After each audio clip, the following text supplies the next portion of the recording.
खुदा है कहाँ रे तू, भगवान है कहाँ रे तू। हो गया। हेलो बच्चों, नमस्कार, गुड इवनिंग। क्या हाल चाल है, कैसे हो आप सभी? आवाज आ रही है आप सभी को? एक बार जरा जल्दी से मुझे बताइएगा। Good good good good good good good good evening, good evening, good evening, good evening, good evening, नमस्कार, गुड इवनिंग, नमस्कार, गुड इवनिंग, नमस्ते, गुड इवनिंग। क्या हाल चाल, कैसे हो? बढ़िया हो, एकदम फर्स्ट क्लास हो? राम राम, राधे राधे, वालेकुम अस्सलाम, जय सिया राम। ठीक है, ये सारी बातें आपके लिए। आ गए हैं आप सभी जी? चलो जी, बहुत बढ़िया। Good evening, good evening, good evening, good evening, good evening, good evening, good evening, good evening, good evening, good evening, good evening, good evening. Sir audio video clear है? वेल डन, थैंक यू बेटा, thank you very much बताने के लिए कि audio और video दोनों clear हैं। Chapter चल रहा है कोशिका जीवन की इकाई, जिसमें हम पढ़ रहे हैं यूकैरियोटिक कोशिका, जिसमें हम यूकैरियोटिक कोशिका की संरचना देख रहे थे। सबसे पहले प्लाज्मा झिल्ली देखा, फिर कोशिका भित्ति देखी, फिर कोशिका द्रव्य के अंदर कोशिका अंगक देखे। सबसे पहला देखा अंतःद्रव्य जालिका, दूसरा देखा गोल्जिका। ये दोनों देख चुके थे। अब आज आगे बात करते हैं। अगला जो हमारा जो कोशिकांग जो है, सेल ऑर्गेनल जो हमें पढ़ना है, अगला जो कोशिका अंगक है वो है लाइसोसोम। तीसरा जो कोशिकांग जो हमें पढ़ना है, थर्ड, वो है कौन सा? लयन का है।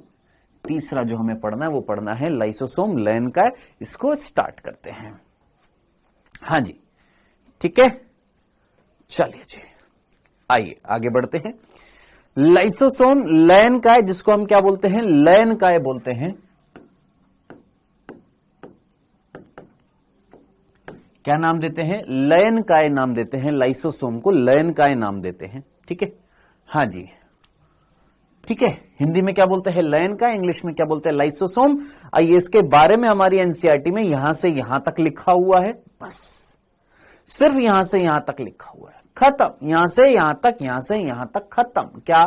लाइसोसोम। आइए बात करते हैं लाइसोसोम की। एक एक करके बिंदु पढ़ेंगे। प्लीज मेरे साथ साथ जो भी मैं लिखवाता हूं वो सारी की सारी चीजें लिख लिया करो नोट्स में। ठीक है, ये नोट्स ही हैं भैया। ये बहुत काला आ रहा है, बहुत ज्यादा काला आ रहा है, या ये बहुत ज्यादा चमक रहा है आंखों में।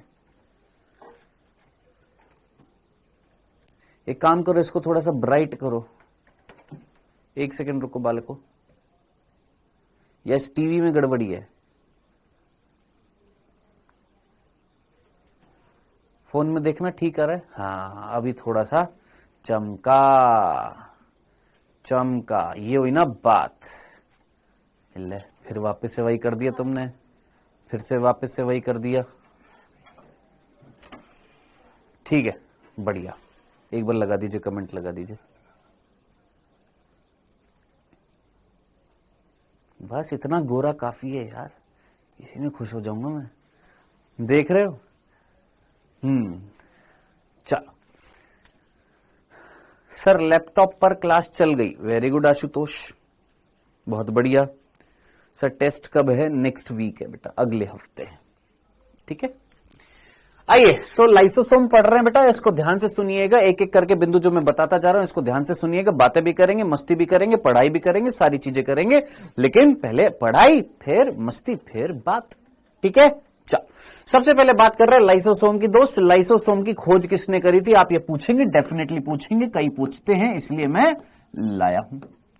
लाइसोसोम की खोज किसने करी है? तुमसे कोई नीट में प्रश्न नहीं पूछेगा, लेकिन फिर वही बात है ना, क्योंकि जब सेल ऑर्गेनल्स पढ़ते हैं, कोशिकांग पढ़ते हैं, तो कुछ कोशिका अंगक की खोज हमारी एनसीईआरटी में दे रखी थी। जैसे कैमिलो गोल्जी बता रखा था, अंतःद्रव्य जालिका का नहीं बता रखा था, लाइसोसोम का नहीं बता रखा है, औरों का नहीं बता रखा है ना, केंद्रक का बता रखा है ना।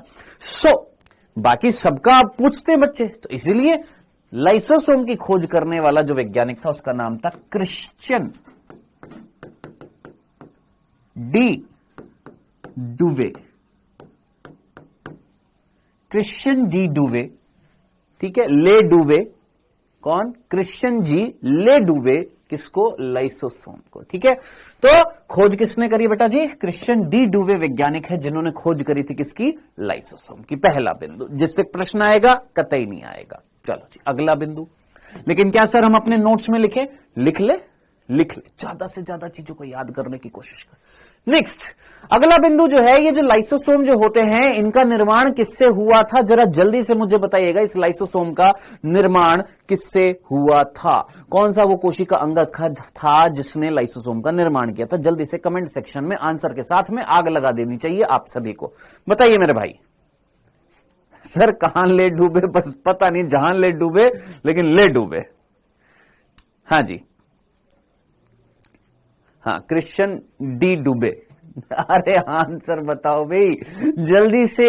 ये लाइसोसोम का निर्माण कौन करता है? ओम प्रकाश कुमार ने सबसे पहले आंसर दिया, नवीन सागर ने नाम बताया आंसर, चिकारा ने आंसर दिया, अर्जुन कुमावत ने आंसर दिया, अनुष्का ने आंसर दिया, हाँ जी, वेल डन। लेपाक्षी ने आंसर दिया, नेहा सोनी ने आंसर दिया। भाई अगर किसी का नाम मैं गलत प्रोनाउंस कर दूं तो वो मत करिएगा बेटा, हो सकता है किसी के गलत नाम प्रोनाउंस कर दूं तो मैं। ठीक है, हाँ जी, सपना कह रही है एंडोप्लाज्मिक रेटिकुलम। सपना पढ़ाई नहीं करती है, सपना जो है वो पढ़ाई से बेवफा होती जा रही है सपना?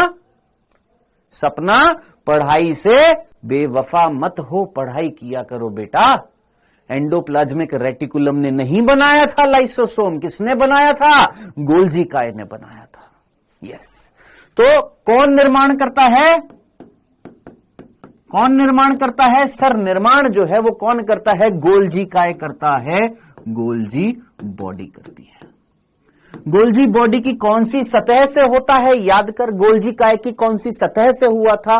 सिस से कि ट्रांस से? ये भी सोच जल्दी से। सिस से हुआ था कि ट्रांस से हुआ था? याद कर, परिपक्वन क्षेत्र कल तुमने पढ़ा है। गोल्जी बॉडी की कौन सा क्षेत्र था सर?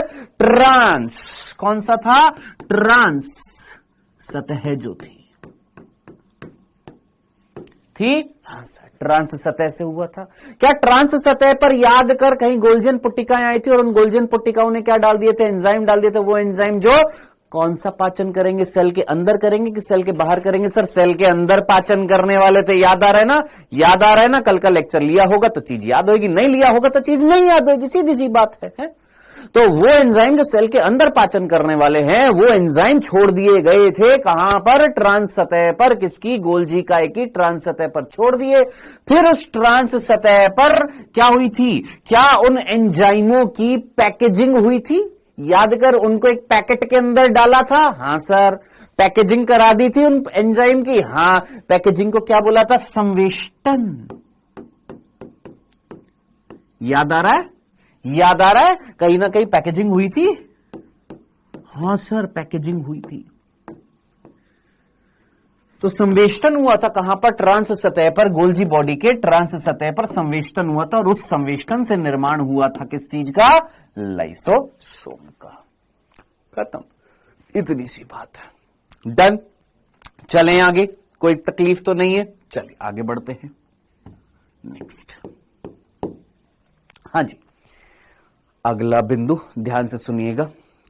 ये जो लाइसोसोम जो होते हैं, ध्यान से सुनना, ये लाइसोसोम एक बच्चा है जिसने मेरे को टेलीग्राम पर मैसेज किया था, कल भी किया था, परसों भी किया था। मैं आपको दिखा देता हूं, मतलब मैसेज नहीं दिखा रहा हूं, उसका नाम बता देता हूं। और उसने 2 क्वेश्चन पूछे थे और मैंने बोला था कि बेटा ये जो है आएंगे, ये मैं आपको बताऊंगा जब लाइसोसोम पढ़ाऊंगा। मैं एक बार बता देता हूं, नाम है उसका देव ऋषि तिवारी। देव ऋषि तिवारी जो है, देव ऋषि तिवारी ने पूछा था, किसने पूछा था यार? नहीं, देव ऋषि तिवारी ने नहीं पूछा था। कौन सा बालक था? अरे क्या नाम था? पापा की शेरनी। एक सेकंड रुक जाओ बेटा, अपना नाम बता देना। यहां पर जिसने भी कल पूछा था और मैंने बोला था आएगा, कौन था कौन था कौन था बता दो।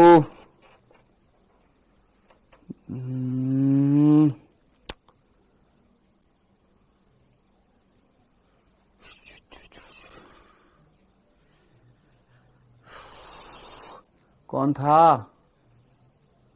आया है क्या?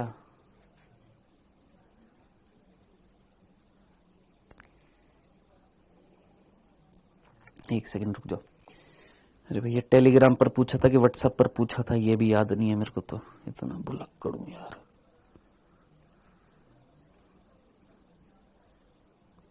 एक सेकंड रुक जाओ, बस एक सेकंड एक सेकंड एक सेकंड एक सेकंड एक सेकंड।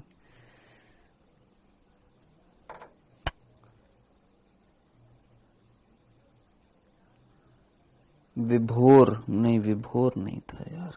चलो अभी आ जाएगा, मैं एक सेकंड चेक कर लेता हूं।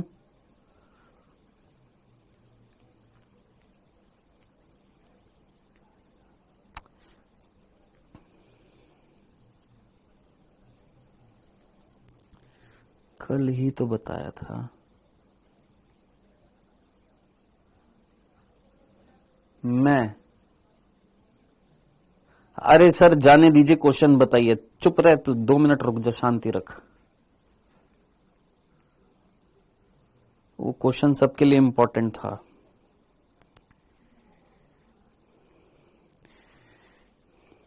कहां गया यार, कहां गया कहां गया कहां गया कहां गया?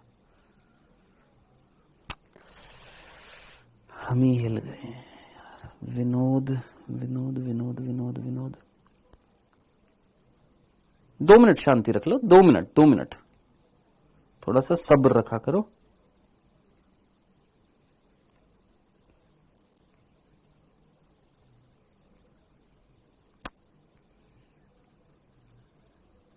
बेटा एक बार मेरे को मैसेज कर देगा जिसने भी वो मैसेज किया था। 2 क्वेश्चन भेजे थे और बोला था लाइसोसोम जब आएगा तब पढ़ाऊंगा। लाइसोसोम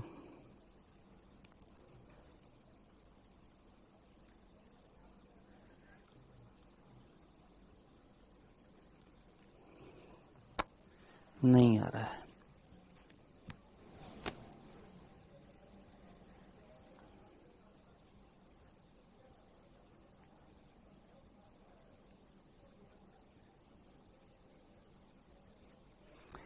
नहीं आ रहा मेरे को, अभी याद नहीं आ रहा है।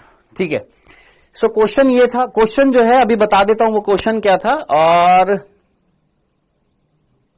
क्वेश्चन याद आ गया है।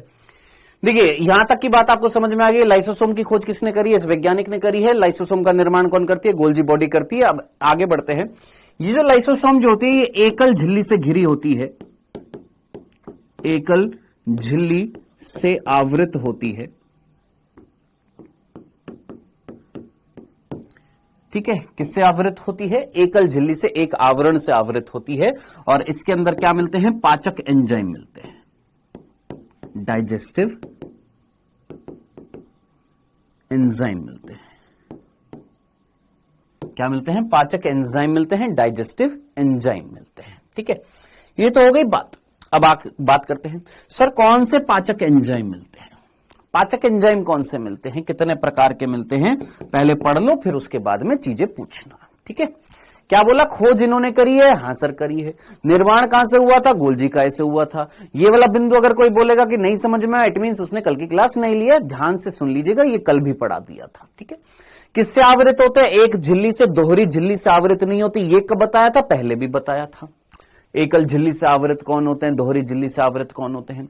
इनके अंदर क्या होते हैं? पाचक एंजाइम होते हैं। इसमें किसी को कोई कंफ्यूजन नहीं होना चाहिए। डाइजेस्टिव एंजाइम होते हैं, ऑलरेडी हम पढ़ चुके हैं। अब आगे कितने प्रकार के होते हैं? कल मैंने आपको बताया था एक लाइसोसोम के अंदर 50 प्रकार के, कितने? 50 टाइप्स के, 50 प्रकार के जल अपघटनीय, जल अपघटनीय एंजाइम होते हैं। कितने प्रकार के? 50 प्रकार के जल अपघटकीय एंजाइम होते हैं। जल अपघटकीय को हम क्या बोलते हैं? वाटर या हाइड्रोलाइटिक एंजाइम होते हैं। सर ये हाइड्रोलाइटिक एंजाइम, जल अपघटकीय एंजाइम कौन से होते हैं? चल ये तो समझ में आ गया कि 50 प्रकार के हाइड्रोलाइटिक एंजाइम है। ये जल अपघटकीय एंजाइम क्या होते हैं? मैंने सिंपल बोला कि मैंने कहा भाई तेरे को प्रोटीन पता है? हाँ सर। किससे बना होता है? अमीनो एसिड से। अगर मैं प्रोटीन को तोड़ूंगा तो मुझे क्या मिलेंगे? अमीनो एसिड मिलेंगे। प्रोटीन को अगर मैं तोड़ूंगा तो क्या मिलेंगे? Amino acid. डन, सिंपल सा। ये अगर दीवार तोड़ूंगा तो मुझे क्या मिलेंगी? ईंटें, क्योंकि दीवार किससे बनी हुई है? ईंटों से। उसी प्रकार ये प्रोटीन जो है ये किससे बना हुआ है? सर ये प्रोटीन जो है ये बना हुआ था अमीनो एसिड से। ये सारे के सारे अमीनो एसिड हैं, आपस में जुड़े हुए हैं, किससे? पेप्टाइड बंधों से। अगर इस प्रोटीन को तोड़ेंगे तो आपको क्या मिलेंगे? सर अमीनो एसिड्स मिलेंगे, अमीनो अम्ल मिलेंगे। अब ये करने के लिए, ये तोड़ने के लिए जो एंजाइम रिस्पॉन्सिबल होता है उसका नाम है प्रोटीएज। क्या नाम है? प्रोटीएज। और ये प्रोटीएज जब प्रोटीन को तोड़ेगा अमीनो एसिड बनेंगे। तोड़ने के दौरान इस प्रोटीएज को जरूरत है किसकी? जल की। तो ऐसे एंजाइम जो जल के अणु को यूज में लेकर अपघटन करते हैं, तोड़ते हैं, एक जटिल कार्बनिक पदार्थ को तोड़कर सरल कार्बनिक पदार्थ में बदलते हैं, ऐसे एंजाइम्स को हम क्या बोलते हैं? जल अपघटनीय एंजाइम, वाटर हाइड्रोलाइटिक एंजाइम। ठीक है। एक कह रहा है सर सीमेंट भी तो मिलेगा। हाँ बेटा खा ले उसको। अरे यार तो लॉजिक भी लगा लिया करो। हम यहां पर ईंटें नहीं तोड़ रहे हैं, सीमेंट नहीं बना रहे हैं। एक थोड़ा सा ना बड़ी मैच्योर लेवल पर भी चीजों को सोच लिया करो। हर चीज का उल्टा जवाब देना नहीं होता है। अब यूं तो ये प्रोटीन को तोड़ेंगे तो सिर्फ अमीनो एसिड नहीं होंगे ना, और भी कई सारी चीजें उसके साथ में होंगी, ऑब्वियस ही बात है। सो प्रोटीन को तोड़ेंगे तो क्या बनेगा? अमीनो एसिड बनेगा। और ये तोड़ने के दौरान आप वाटर के मॉलिक्यूल को यूज में ले रहे हो। ऐसे एंजाइम जो वाटर के मॉलिक्यूल को, जल के अणु को यूज में लेंगे तोड़ने के लिए, क्या कहलाएंगे? वाटर हाइड्रोलाइटिक एंजाइम कहलाएंगे। आई होप इतनी सी बात आपको समझ में आ गई होगी। डन। अब सर ये जो 50 प्रकार के जल अपघटकीय एंजाइम हैं, इनके कुछ एग्जाम्पल बता दो। जी हां, बताने जरूरी हैं। क्यों? क्योंकि आपकी एनसीईआरटी में लिखे हुए हैं। कौन कौन से हैं? एक एग्जाम्पल लिखा हुआ है प्रोटीएजिज। क्या नाम है? प्रोटीएजेज। देख क्या लिखा हुआ है? प्रोटीएसेज, कार्बोहाइड्रेजिज, लाइपेसिज। नाम दिख रहे? दिख रहे? लाइपेसिज, हाइड्रोलेजिज जो हैं वो कौन से हैं? देख, लाइपेसेज या लाइपेसिज बोलते हैं इसको, प्रोटीएसिज बोलते हैं इसको, कार्बोहाइड्रेसिज बोलते हैं इसको। थोड़ा सा दिमाग लगा ले और सोच ले, प्रोटीएजिज किसको तोड़ेगा? प्रोटीन को। लाइपेजिज किसको तोड़ेगा? किसको तोड़ेगा? लिपिड्स को। कार्बोहाइड्रेजिज किसको तोड़ेगा? कार्बोहाइड्रेसिस। कार्बोहाइड्रेट किसको तोड़ेगा? कार्बोहाइड्रेट को। और तोड़ने के दौरान ये क्या यूज में लेंगे? जल का अणु। ऐसे एंजाइम को हम क्या बोल रहे हैं? वाटर हाइड्रोलाइटिक एंजाइम, जल अपघटकीय एंजाइम। बोल मेरे भाई, इतनी सी बात तेरे को समझ में आई? कितने बिंदु हो गए हैं? 6। वापस से रिपीट कर रहा हूं, फिर से रिपीट कर रहा हूं, दूसरी बार रिपीट कर रहा हूं, ध्यान से सुन। लाइसोसोम खोज किसने करी? ले डूबे। कौन? क्रिश्चियन डी डूबे। दूसरा, निर्माण कहां से हुआ था लाइसोसोम का? सर गोल्जी काय की जो ट्रांस सतह थी, जिसको हमने परिपक्वन सतह बोला था, उस पर संवेष्टन हुआ था। क्या? गोल्जियन पुट्टिकाएं आई थी, एंजाइम छोड़े थे, उन एंजाइमों के ऊपर पैकेजिंग करी, आवरण चढ़ाया, और धीरे धीरे परिपक्वन करते करते करते करते अलग हो गई वो पट्टिका, वो संरचना, जिसको हमने बोला लाइसोसोम, लयनकाय। तो लयनकाय की निर्माण कैसे हुआ था? गोल्जी बॉडी की ट्रांस सतह पर पैकेजिंग से हुआ था। कैसे होते? एकल झिल्ली से आवृत होते। ओके। पाचक इनमें क्या होते? एंजाइम होते जो पाचन करेंगे। कितने प्रकार के? 50 प्रकार के जल अपघटकीय एंजाइम होते। जल अपघटकीय मतलब वो एंजाइम जो जल के अणु को यूज में लेकर तोड़ देते हैं एक जटिल कार्बनिक पदार्थ को सरल कार्बनिक पदार्थ में। चलिए जनाब, यहां तक के 6 बिंदु डन डन डन डन है ना? यस, बिल्कुल दीप्ति, यस, वो भी वाटर हाइड्रोलाइटिक एंजाइम होते हैं, बिल्कुल। जैसे हमारे अंदर भी तो प्रोटीएज जो होता है, प्रोटीन का जो पाचन करता है। क्या भैया क्या है? मतलब मारोगे क्या? कुछ चलवाओ यार। हाँ जी, जरा सोचिए, प्रोटीएजेज जो होते हैं हमारे अंदर भी तो होते हैं, प्रोटीन का पाचन करने वाले। लाइपेजेज हमारे अंदर, लेकिन हमारे अंदर कोशिका से बाहर होते हैं। कहां होते हैं? कोशिका के बाहर होते हैं। हमारे अंदर पाचन कहां होता है? सेल के बाहर होता है। डन। चलें आगे, आगे बढ़ते हैं।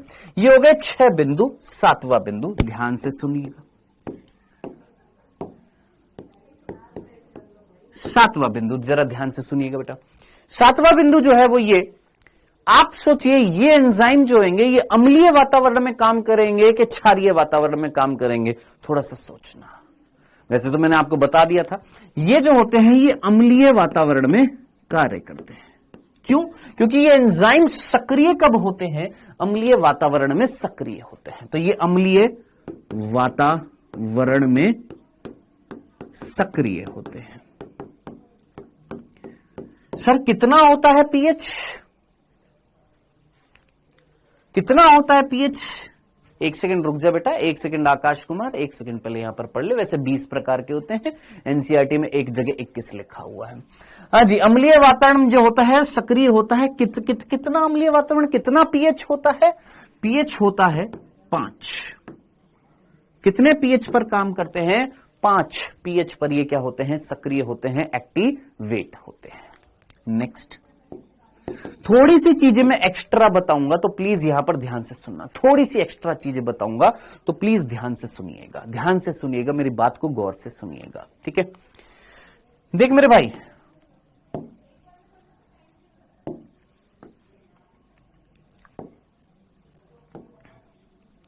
मैं चाहता तो एक मेरे पास बना बनाया डायग्राम था, मैं वो ले आता, लेकिन मैं डायग्राम खुद बनाऊंगा ताकि तुमको चीज समझ में आए।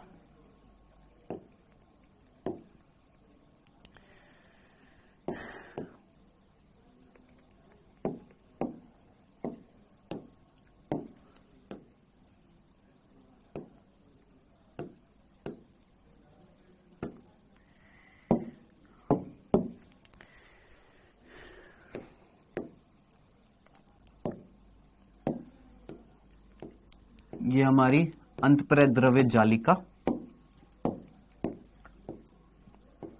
ये गोल्जी काय,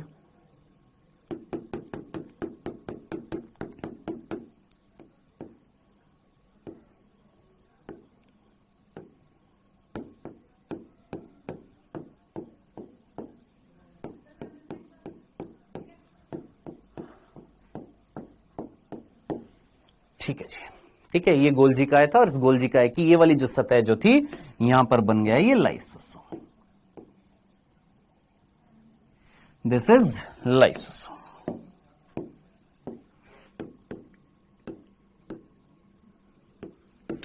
बात को गौर से सुनिएगा, ध्यान से सुनिएगा, समझने की कोशिश करिएगा।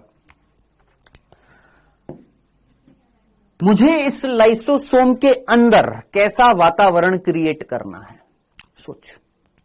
सोच, इस लाइसोसोम के अंदर वातावरण कैसा बनाना है जिससे एंजाइम काम करे? कैसा वातावरण होना चाहिए? सर अंदर जो है पीएच जो है वो कितनी है? 5 है, यानी अम्लीय है, एसिडिक है। एक हल्की सी चीज एक्स्ट्रा बता रहा हूं, अगर पल्ले पड़ जाए समझ में आ जाए तो अच्छी बात है। अगर पल्ले पड़ जाए समझ में आ जाए अच्छी बात है, नहीं पल्ले पड़े तो छोड़ देना। हाँ मेरे भाई, ये लाइसोसोम के अंदर वातावरण कैसा होना चाहिए? अम्लीय होना चाहिए। अब मैं तुमसे पूछता हूं, अगर यहां पर वातावरण तुमको अम्लीय बनाना है, किसी भी चीज का वातावरण अम्लीय कब होता है? जब उसके अंदर हाइड्रोजन आयन की सांद्रता बढ़ती है या हाइड्रोजन आयन की सांद्रता घटती है? बताइए मुझे।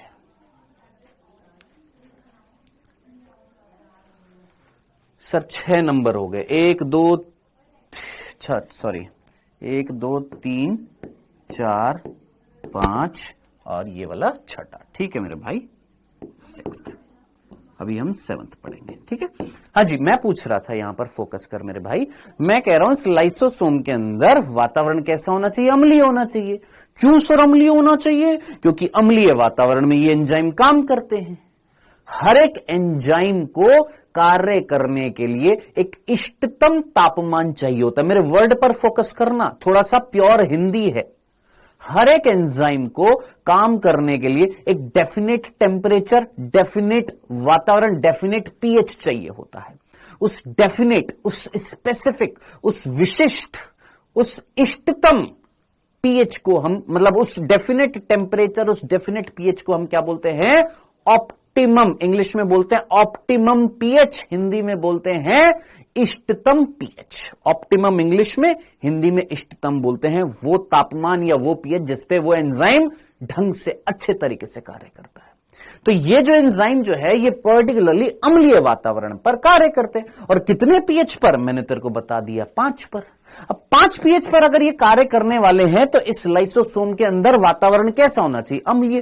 कैसे करेंगे अम्लीय? मैंने तेरे से प्रश्न पूछा, बता यहां पर इस लाइसोसोम के अंदर हाइड्रोजन आयन की सांद्रता बढ़ाऊं कि घटाऊं जिससे पीएच 5 हो जाए, वातावरण अम्लीय हो जाए? सिंपल सा क्वेश्चन है। केमिस्ट्री तुम जानते हो, तुम अच्छे तरीके से जानते हो कि अगर पीएच घटाना है, यानी जैसे पीएच 7 है, 7 से 6, 6 से 5, 5 से 4, 4 से 3, 3 से 2, 2 से 1, यानी पीएच क्या हो रही है? घट रही है। तो हाइड्रोजन आयन सांद्रता बढ़ती है और बढ़ती है और बढ़ती है और बढ़ती है। इतना तेरे को पता है ना, सभी को पता है ना, सिंपल सा कंसेप्ट है ना, क्या कि अगर पीएच घटानी है तो हाइड्रोजन आयन की सांद्रता बढ़ानी होती है। ये मेरे ख्याल से सभी बच्चों को पता होना चाहिए। जिसको नहीं पता है आज के बाद याद रखना। तो मेरे दोस्त, इतनी सी बात अगर तेरे को समझ में आ गई है तो सोच, अगर तेरे को अम्लीय वातावरण पैदा करना है अंदर तो तेरे को हाइड्रोजन आयन की सांद्रता को बढ़ाना पड़ेगा। हाइड्रोजन आयन की सांद्रता को बढ़ाना पड़ेगा। कहां? अंदर बढ़ाना पड़ेगा।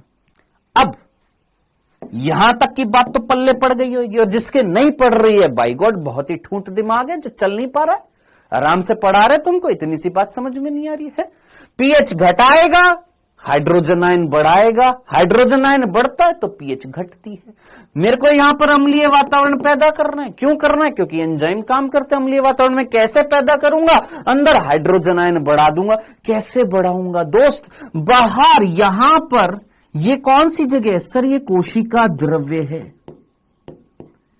कौन है ये? ये कोशिका द्रव्य है, और इस कोशिका द्रव्य में हाइड्रोजन आयन की सांद्रता कम है।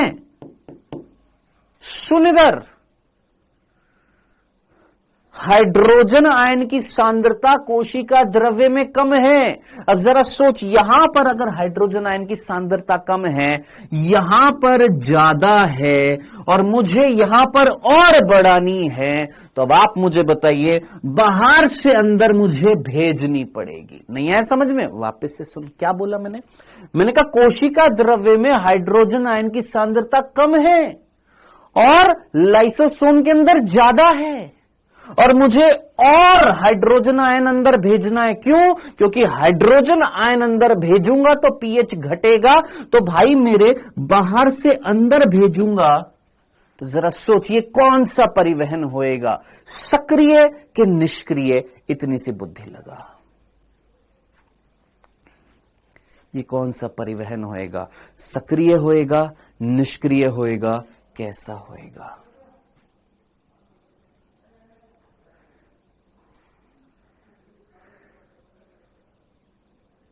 Well done. कौन था ये प्रोटॉन पंप वाला? वेरी गुड, बहुत बढ़िया।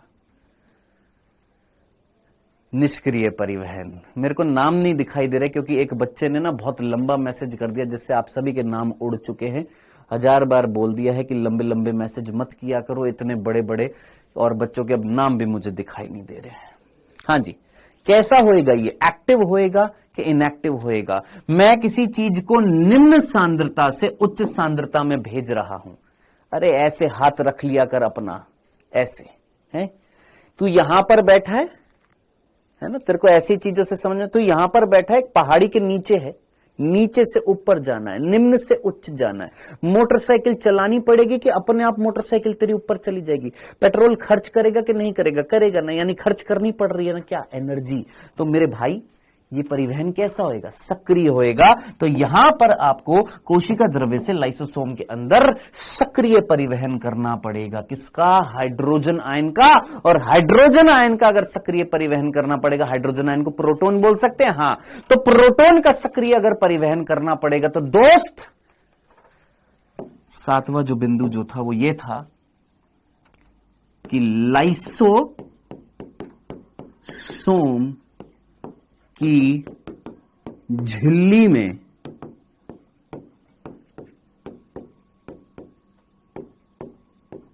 Pump hydrogen ion pump protein होते हैं।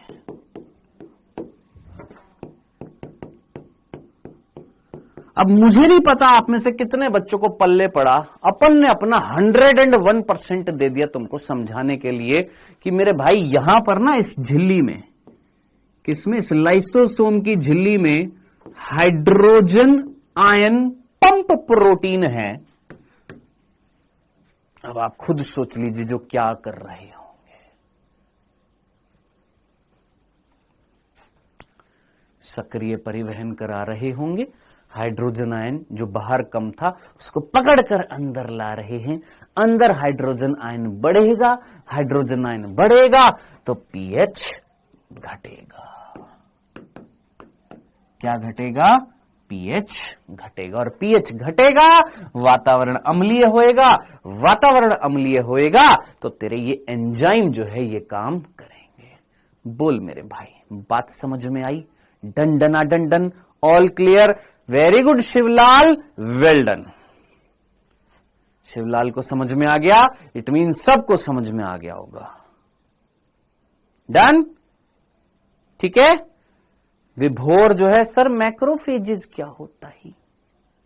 डब्ल्यूबीसी का एक प्रकार होता है जिसको हम मैक्रोफेजेस बोलते हैं, डब्ल्यूबीसी का, जिसके अंदर ये लाइसोसोम भर भर के होते हैं। तूने, मेरे को पता है तूने कौन से ऑर्गेनाइजेशन का, कौन से इंस्टीट्यूट का मॉड्यूल खोल लिया और उसमें से तूने ये पढ़ लिया। पता है मेरे को। तुम क्या लगता है हम लोग नहीं पढ़ते हैं? तुमसे ज्यादा ही पढ़ते हैं रोज, पता है तुमको। आइए, चलो जी, पढ़ लिया, समझ में आ गया। कितने बिंदु हो गए? 7 बिंदु हो गए हैं। आगे खत्म नहीं हुआ, अभी खत्म नहीं हुआ। आगे अगला 8वां बिंदु, आ जाओ जी। 8वां बिंदु, मैंने एक बोला था कि एक बच्चे ने मेरे को मैसेज किया था और एक क्वेश्चन पूछा था। उस क्वेश्चन में था कि कौन सा कोशिकांग बहुरूपता दर्शाता है? लाइसोसोम बहुरूपता दर्शाते हैं।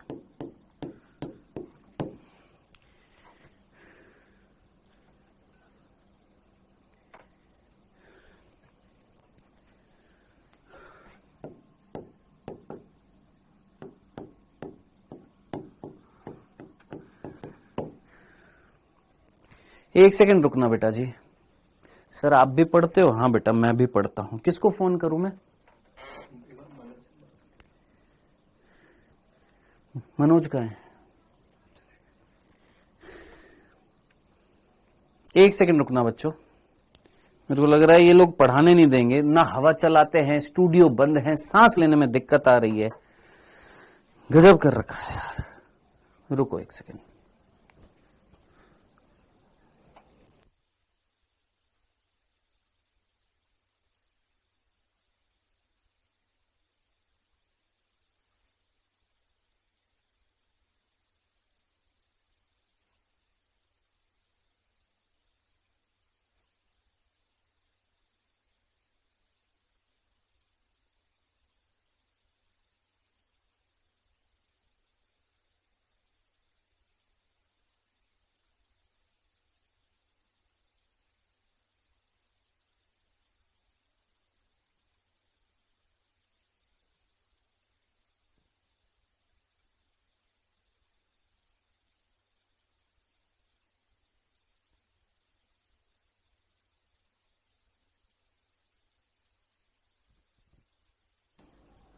आवाज आ रही है अभी? इवन बात कराना, उससे बात कराना। जब पता है उनको कि भैया हम हार्ट के मरीज हैं, फिर भी रोज की रोज वही काम कर देते हैं, रोज की रोज यार।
हाँ जी, आप यही पूछेंगे ना कि सर ये लाइसोसोम बहुरूपता दर्शाते हैं।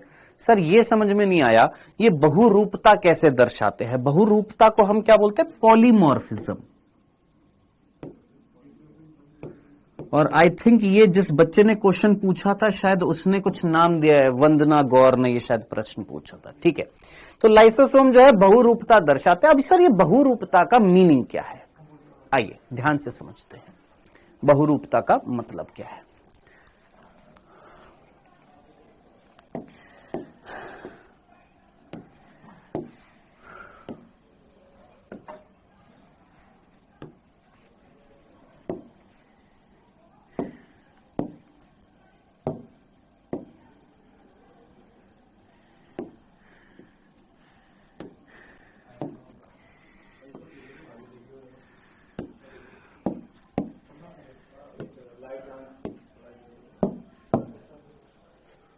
देखो, ये हमारी अंतःप्रेरक द्रव्य जालिका,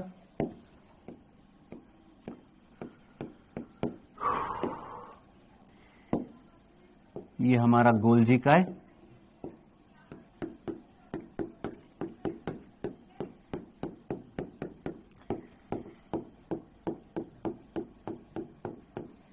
ठीक है, और ये है हमारा लाइसोसोम।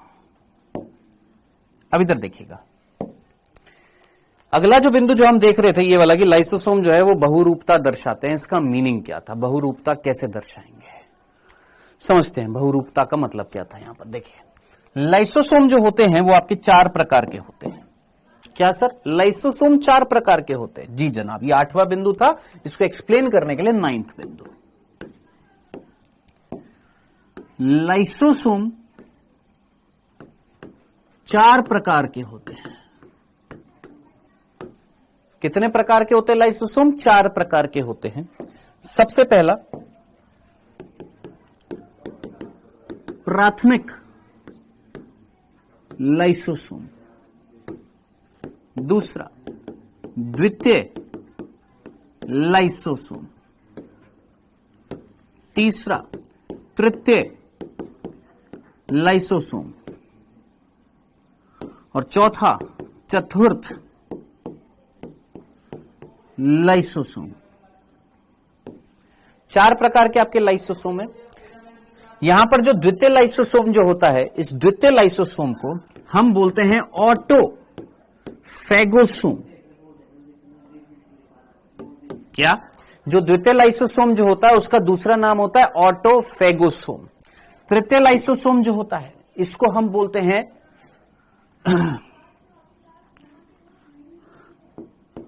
अपशिष्ट काय, रेजिडुअल बॉडी। और जो चतुर्थ लाइसोसोम जो होते हैं इसको हम बोलते हैं, सॉरी इसको हम ऑटोफैगोसोम नहीं, इसको हम बोलते हैं हेट्रो लाइसोसोम और इसको हम बोलते हैं ऑटोफैगोसोम। सारा फ्लो बिगाड़ के रख दिया पढ़ाने का, लेकिन टेंशन मत लीजिए, मैं वापस से रिपीट करूंगा। रुक जाओ, आराम से सुनेंगे। देखो, मैंने तेरे को बोला यहां तक का बिंदु सभी को समझ में आ गया था। ये 8वें बिंदु से पहले तक की सारी बातें सभी को समझ में आ गई थी। एनसीईआरटी में नहीं है, हमको पता है। मोहम्मद शादाब, पता है मेरे को, या तो खुद ही टीचर बन जाए भाई। पढ़ा रहे तो ध्यान से सुन ले भाई, पढ़ ले। है नहीं है हिम्मत, नहीं है सुनने की क्षमता, तो कमेंट मत करना, चुपचाप यहां पर पढ़ाई कर लो, ध्यान से सुन लो, ठीक है। लाइसोसोम जो है वो बहुरूपता दर्शाते हैं। यहां पर बहुरूपता का मतलब क्या है? 4 अलग अलग प्रकार के क्या होते हैं? आपके लाइसोसोम होते हैं। कितने? 4 अलग अलग प्रकार के क्या होते हैं? 4 रूप हैं किसके? लाइसोसोम के। 4 रूप हैं किसके? लाइसोसोम के। इसीलिए हमने क्या बोला कि ये बहुरूपता दर्शाते हैं। इनके 4 रूप होते हैं। कितने रूप होते हैं इनके? 4 रूप होते हैं। अब वो जो 4 रूप जो होते हैं, 4 फॉर्म्स जो हैं, या 4 टाइप्स जो है किसके? आपके लाइसोसोम के, वो दर्शाते हैं बहुरूपता। अब वो 4 प्रकार का पहले मैंने नाम लिख दिया है। प्राथमिक लाइसोसोम, द्वितीय लाइसोसोम जिसको हम हेटेरोलाइसोसोम बोल रहे हैं, तृतीय लाइसोसोम जिसको हम रेजिडुअल बॉडी या अपशिष्ट काय बोलते हैं, चतुर्थ लाइसोसोम जिसको हम ऑटोफेगोसोम बोलते हैं। ठीक है, अब ये 4 प्रकार को एक डायग्राम से समझाना पड़ेगा, ध्यान से सुनिएगा प्लीज। रिक्वेस्ट रहेगी सर वैक्यूअल भी बहुरूपता दर्शाते नहीं। देखो जी, सबसे पहले हरे रंग से दर्शा रहा हूं, ये वो लाइसोसोम था जो यहां से अलग हुआ। फर्स्ट नंबर ये वाला, ये वो लाइसोसोम था जिसके अंदर क्या भरे हुए थे, पाचनीय एंजाइम। क्या भरे पड़े थे, पाचक एंजाइम। ठीक है, ये था वो लाइसोसोम जो गोल्जी बॉडी से अलग हुआ, जिसके अंदर भरे पड़े हैं पाचक एंजाइम जो पाचन वाचन नहीं कर रहा। दिस इज प्राथमिक लाइसोसोम। अब थोड़ा सा कॉमन सेंस लगा, प्राथमिक लाइसोसोम कौन होंगे, जो सबसे प्रथम सबसे पहले बनेंगे। प्राथमिक लाइसोसोम क्या होंगे, जो सर्वप्रथम बनेंगे। सर्वप्रथम गोल्जी बॉडी की ट्रांस सतह से बनते हैं, ट्रांस सतह से बनते हैं। ठीक है, जिनके अंदर क्या भरे पड़े थे, इन प्राथमिक लाइसोसोम के अंदर क्या भरे पड़े हैं सर, ये जो प्राथमिक लाइसोसोम है इसके अंदर पाचनीय एंजाइम भरे पड़े हैं। डन, क्लियर है। कोई कह रहा है सर हमको ये सफेद रंग पर दिखाई नहीं दे रहा। ले मेरे भाई कुछ और रंग चलाकर देख लेता हूं, ये वाला या ये वाला। अब दिखाई दे रहा है, इस पे नहीं दिखाई दे रहा। यही रंग था बेटा, रंगों का खेल मत खेला करो यार। अभी दिखाई दे रहा है, ऐसे ही ठीक था, आराम से समझ में आ रहा है। ठीक है, डन, क्लियर। यहां पर डन डना डन डन। इनके अंदर अभी पाचन नहीं हुआ, अभी यहां पर पाचन नहीं हुआ है। ये है प्राथमिक लाइसोसोम जिनके अंदर अभी पाचन की प्रक्रिया संपन्न नहीं हुई है। डन, चलिए अब आगे। अब ये जो है द्वितीय तृतीय चतुर्थ, ये पढ़ने से पहले मैं 4 शब्दावलियों का यहां पर यूज लेने वाला हूं, 4 वर्ड यूज लेने वाला हूं, और उन 4 वर्ड को जरा गौर से सुनिएगा। सबसे पहले है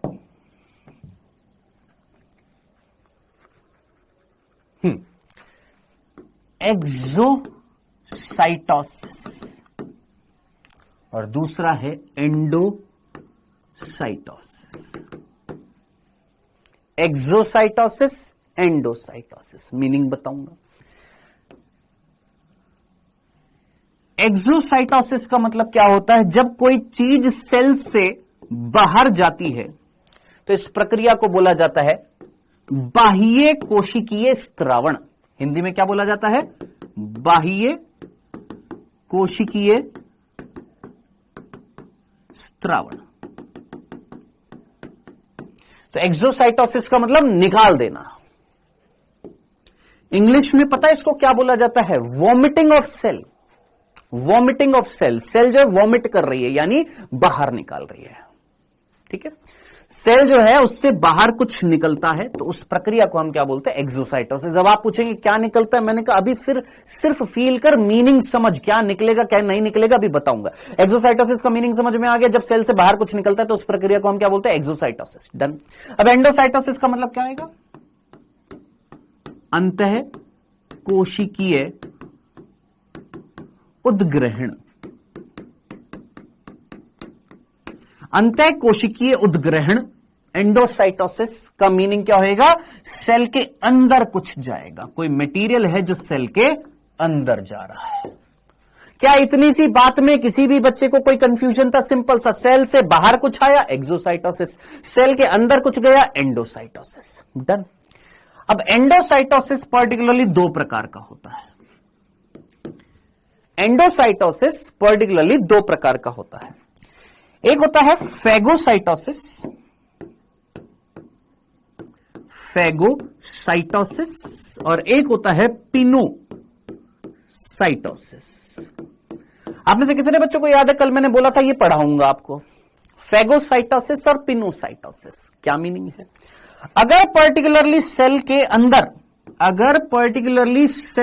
अंदर कौन जाता है, कोई ठोस पदार्थ जाता है, ठोस पदार्थ यानी कोई सॉलिड मटेरियल अगर अंदर जाता है, ठोस पदार्थ अगर अंदर जाता है तो इस प्रक्रिया को बोला जाता है फेगोसाइटोसिस। डन। और पर्टिकुलरली किसी कोशिका के अंदर अगर लिक्विड अंदर जाता है, कौन जाता है, तरल अंदर जाता है, लिक्विड अंदर अगर जाता है, ठीक है, तो इस प्रक्रिया को क्या बोला जाता है, पिनोसाइटोसिस। बोल मेरे भाई, इन दोनों प्रक्रियाओं में कुछ ना कुछ जा रहा है। किसके अंदर जा रहा है, सेल के अंदर जा रहा है। सेल के अंदर अगर कोई चीज जा रही है तो एंडोसाइटोसिस, पर्टिकुलरली ठोस सॉलिड मटेरियल जाएगा तो फेगोसाइटोसिस, लिक्विड जाएगा तो पिनोसाइटोसिस। डन। Okay sir. अब सर ये जब अंदर जाएगा ठोस मटेरियल, तो ये अंदर जब जाता है तो अंदर जाने के बाद क्या होएगा, ये जब अंदर जाता है तो अंदर एक प्रोटीन का एक आवरण होता है। मेरे भाई ध्यान से सुनना, लिपिड का एक आवरण होता है। किसका, लिपिड का एक आवरण होता है जो इस ठोस मटेरियल के चारों ओर चढ़ जाता है। क्या बोला हमने, कहीं नहीं मिलेगी ये चीजें, ध्यान से सुन ले, पढ़ाई कर ले, बिल्कुल कसम से सीरियसली होकर पढ़ाई कर ले। हमको सांस नहीं आ रही है फिर भी अपने ऊपर जोर डाल डालकर चिल्ला रहे हैं कि ताकि तुमको समझ में आए। ठोस मटेरियल अगर अंदर जाएगा, अंदर जाने के बाद उस ठोस मटेरियल के ऊपर एक लिपिड का एक आवरण चढ़ जाता है। और लिपिड का जब ये आवरण चढ़ जाता है, ये किसका आवरण है, लिपिड का आवरण। लिपिड का ये जब आवरण चढ़ जाता है तो इस संरचना को बोला जाता है फेगोसोम। याद रखना क्या बोला जाता है मेरे भाई, फेगोसोम।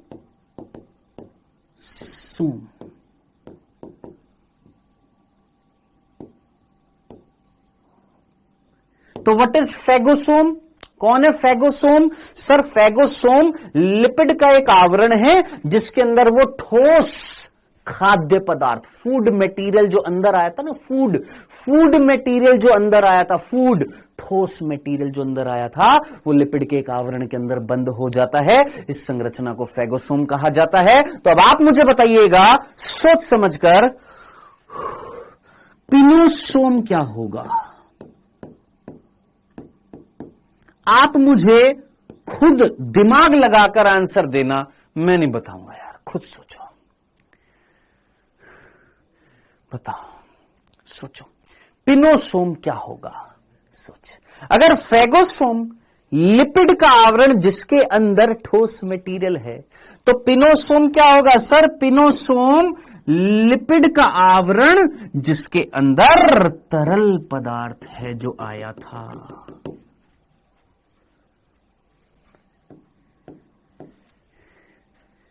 एक बस यही लिखे जा रहा है सर, ब्लर दिखाई दे रहा है, ब्लर दिखाई दे रहा है, ब्लर दिखाई दे रहा है। आवाज आ रही है, बच्चे बोल रहे हैं और किसी और की आवाजें आ रही हैं। क्या बीमारी क्या है,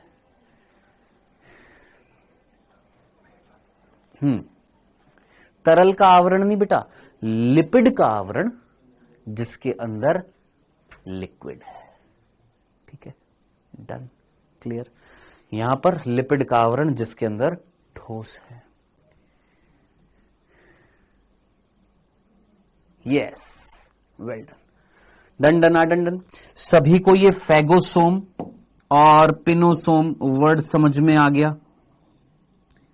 ये फेगोसोम पिनोसोम सभी को समझ में आ गया।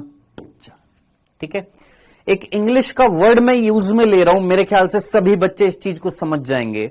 सेल वॉमिटिंग, सेल ईटिंग, दो वर्ड हैं, सेल वॉमिटिंग, सेल ईटिंग। क्या यहां पर लिख दूं, समझ जाओगे? सेल वॉमिटिंग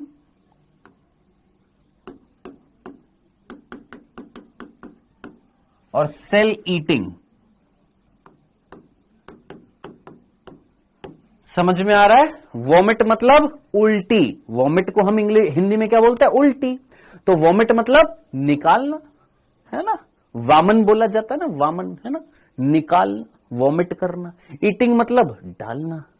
तो आप सेल ईट कर रही है, एंडोसाइटोसिस। सेल वॉमिटिंग कर रही है, उल्टी कर रही है, एक्सोसाइटोसिस। ये सारी की सारी बातें अगर आपको क्लियर हो गई हैं, फेगोसाइटोसिस, पिनोसाइटोसिस, फेगोसोम, पिनोसोम, ये सारी चीजें अगर आपको समझ में आ गई हैं तो बंधु वापस से आ जाते हैं। तुमको प्राथमिक लाइसोसोम समझ में आ गया था? हाँ सर। व्हाट इज प्राथमिक लाइसोसोम? वो लाइसोसोम जो गोल्जी बॉडी से अलग हुआ था, जिसके अंदर पाचक एंजाइम थे जो अभी काम नहीं कर रहे थे। डन? अब आ जा, ध्यान से देख। देख मेरे भाई, ओ मेरे भाई, मेरी दुनिया तूने बनाई। इधर देख, ध्यान से सुन। ये है सॉलिड फूड मटेरियल। कौन आया? ठोस खाद्य पदार्थ। आराम से सुन, तसल्ली से सुन, ना मैं भाग रहा हूं कहीं, ना तेरी ट्रेन छूट रही है। ये ठोस खाद्य पदार्थ। खाद्य पदार्थ का मतलब food material, solid food material.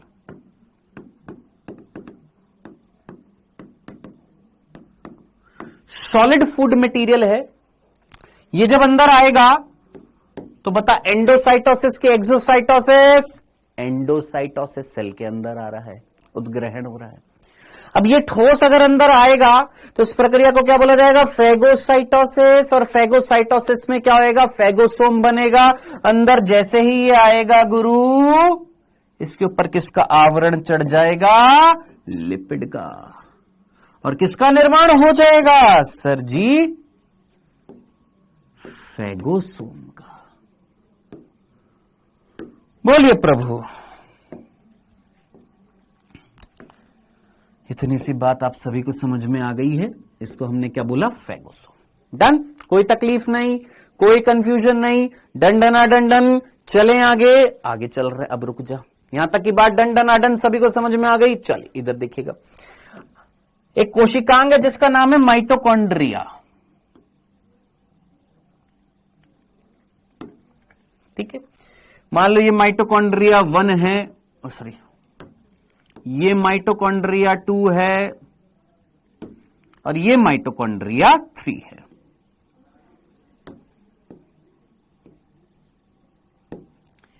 अब इसमें 1 और 2 जो थे ये बढ़िया तरीके से काम कर रहे थे। 3 जो था इसमें गड़बड़ी हो गई। इस 3 के अंदर एंजाइम काम नहीं कर रहे हैं।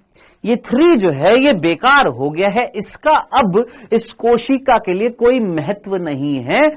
ये माइटोकॉन्ड्रिया इसके लिए वेस्ट है। क्या बोला हमने?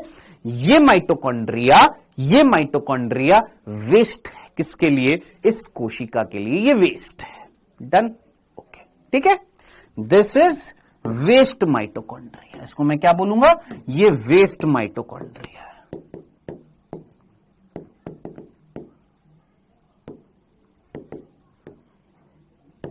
काम नहीं कर पा रहा है। ठीक है, चलो। तो अब मैंने तेरे को 2 कंडीशन बता दी। ये वाला माइटोकॉन्ड्रिया खराब हो गया और अंदर कौन आ गया? फूड मटेरियल आ गया। और वो फूड मटेरियल जो है लिपिड के एक आवरण के अंदर है। इस संरचना को हमने फेगोसोम बोला है। डंडना डंडन। चले आगे। अब इधर देख, तेरे को ये प्राथमिक लाइसोसोम दिख रहा था? हां जी, ये प्राथमिक लाइसोसोम मेरे भाई ध्यान से सुनना, ये 2 प्रकार के लाइसोसोम में कन्वर्ट होता है। कितने प्रकार के लाइसोसोम में कन्वर्ट होता है? 2 प्रकार के। एक का नाम है ऑटोफेगोसोम और एक का नाम है हेट्रोसोम।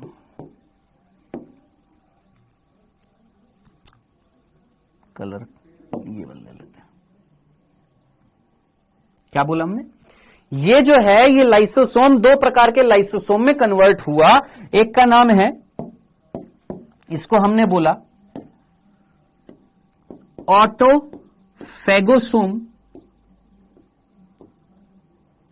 और इसको मैंने बोला हेट्रोलाइसोसोम।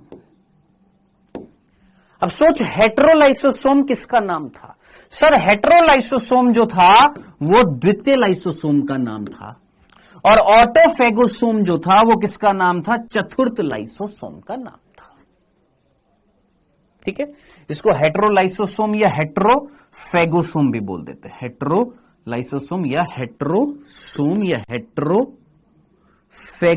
भी कहा जाता है। ठीक है, ये प्राथमिक लाइसोसोम इसमें भी कन्वर्ट हुआ, ये वाला इसमें भी कन्वर्ट हो गया। दो प्रकार में कन्वर्ट हुआ। किस किस में? तेरे को दिखाई दे रहा है इस डायग्राम में। ये कौन है मेरे भाई? प्राथमिक लाइसोसोम है। क्या ये दो प्रकार के लाइसोसोम में कन्वर्ट होता हुआ दिखाई दे रहा है? हाँ सर। एक का नाम है हेटेरोलाइसोसोम और एक का नाम है ऑटोफेगोसोम। अब क्या होएगा? इधर देख, इधर देख।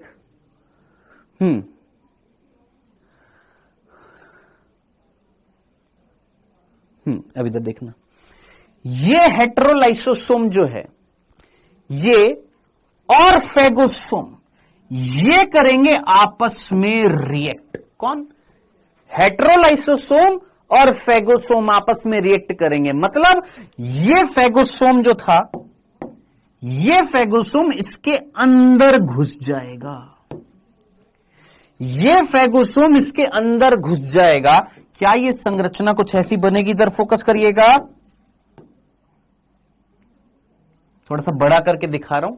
ठीक है, ये संरचना कौन है? हेटेरोलाइसोसोम, जिसके अंदर कौन मिल रहे थे सर? पाचक एंजाइम मिल रहे थे। और अंदर कौन आ गया है सर? फेगोसोम आ गया है, जिसके अंदर कौन है? भोजनीय पदार्थ है। बोल मेरे भाई,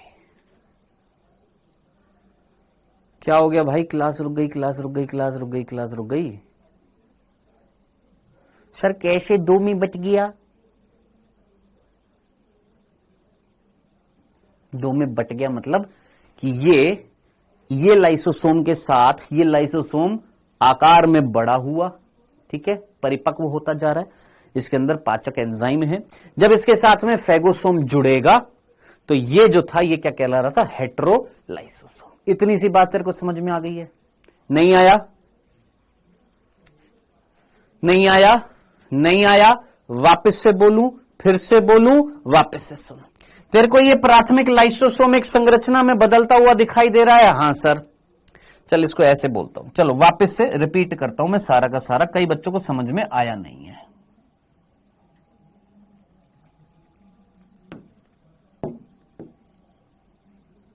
मैं फिर से रिपीट कर रहा हूं, ध्यान से सुन।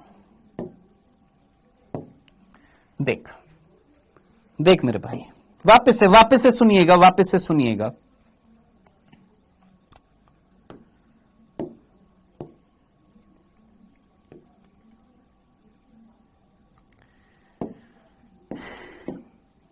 वापस से सुन।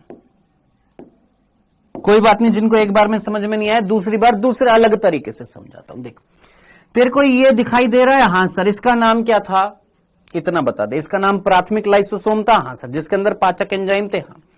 मैंने बोला ये प्राथमिक लाइसोसोम थोड़ा सा आकृति में बड़ा हो गया है, बस इतना सा। ठीक है, या चल ये भी समझ में नहीं आया, आकृति में बड़ा हो गया, इतना याद रख, ये उतना ही है, ये ले बस। खुश? फिर बोलेगा कैसे बढ़ गया, किधर से बढ़ गया, कैसे बढ़ गया, 100 सवाल क्रिएट कर देता है। ये प्राथमिक लाइसोसोम तेरे को दिखाई दे रहा है? हां सर। ये प्राथमिक लाइसोसोम ये रहा।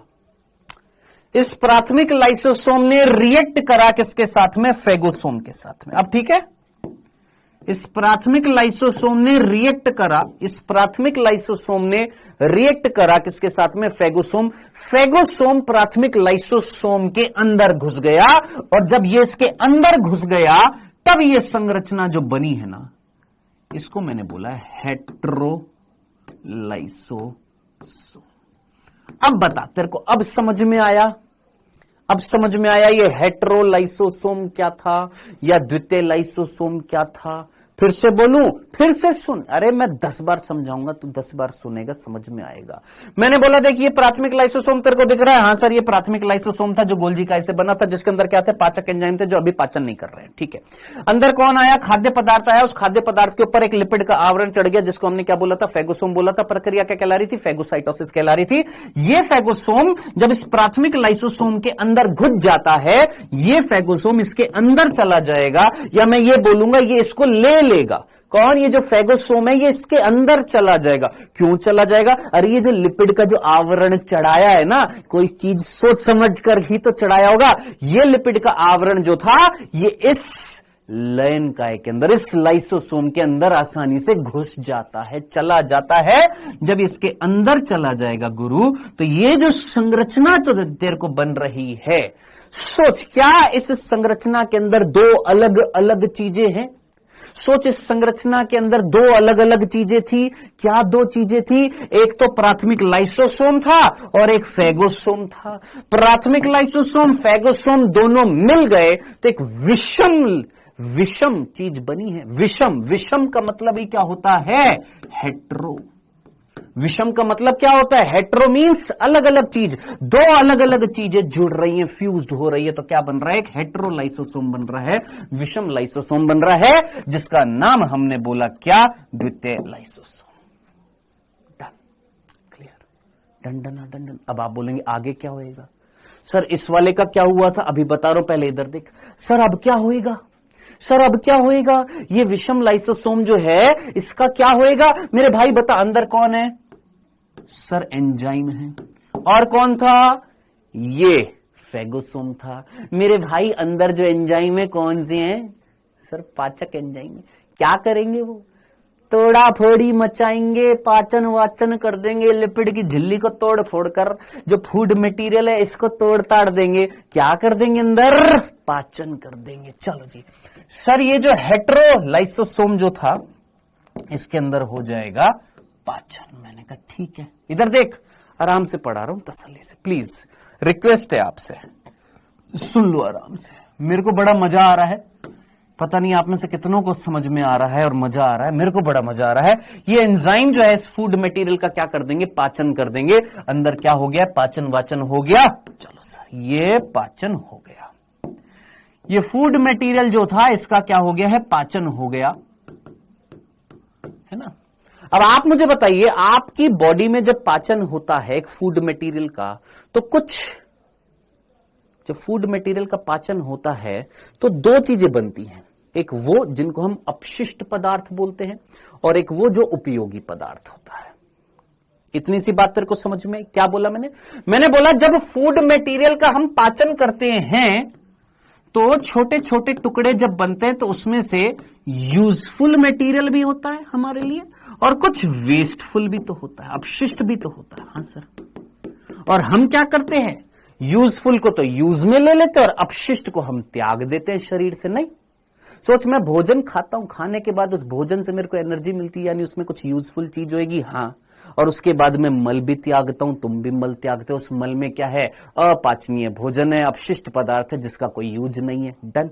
इतनी सी बात तेरे पल्ले पड़ गई। तो सोच मेरे भाई, यहां पर जब भोजन जाएगा, भोजन का पाचन होएगा तो दो चीजें बनेंगी। हाँ सर। एक कौन सी? यूजफुल और एक वेस्टफुल, है ना?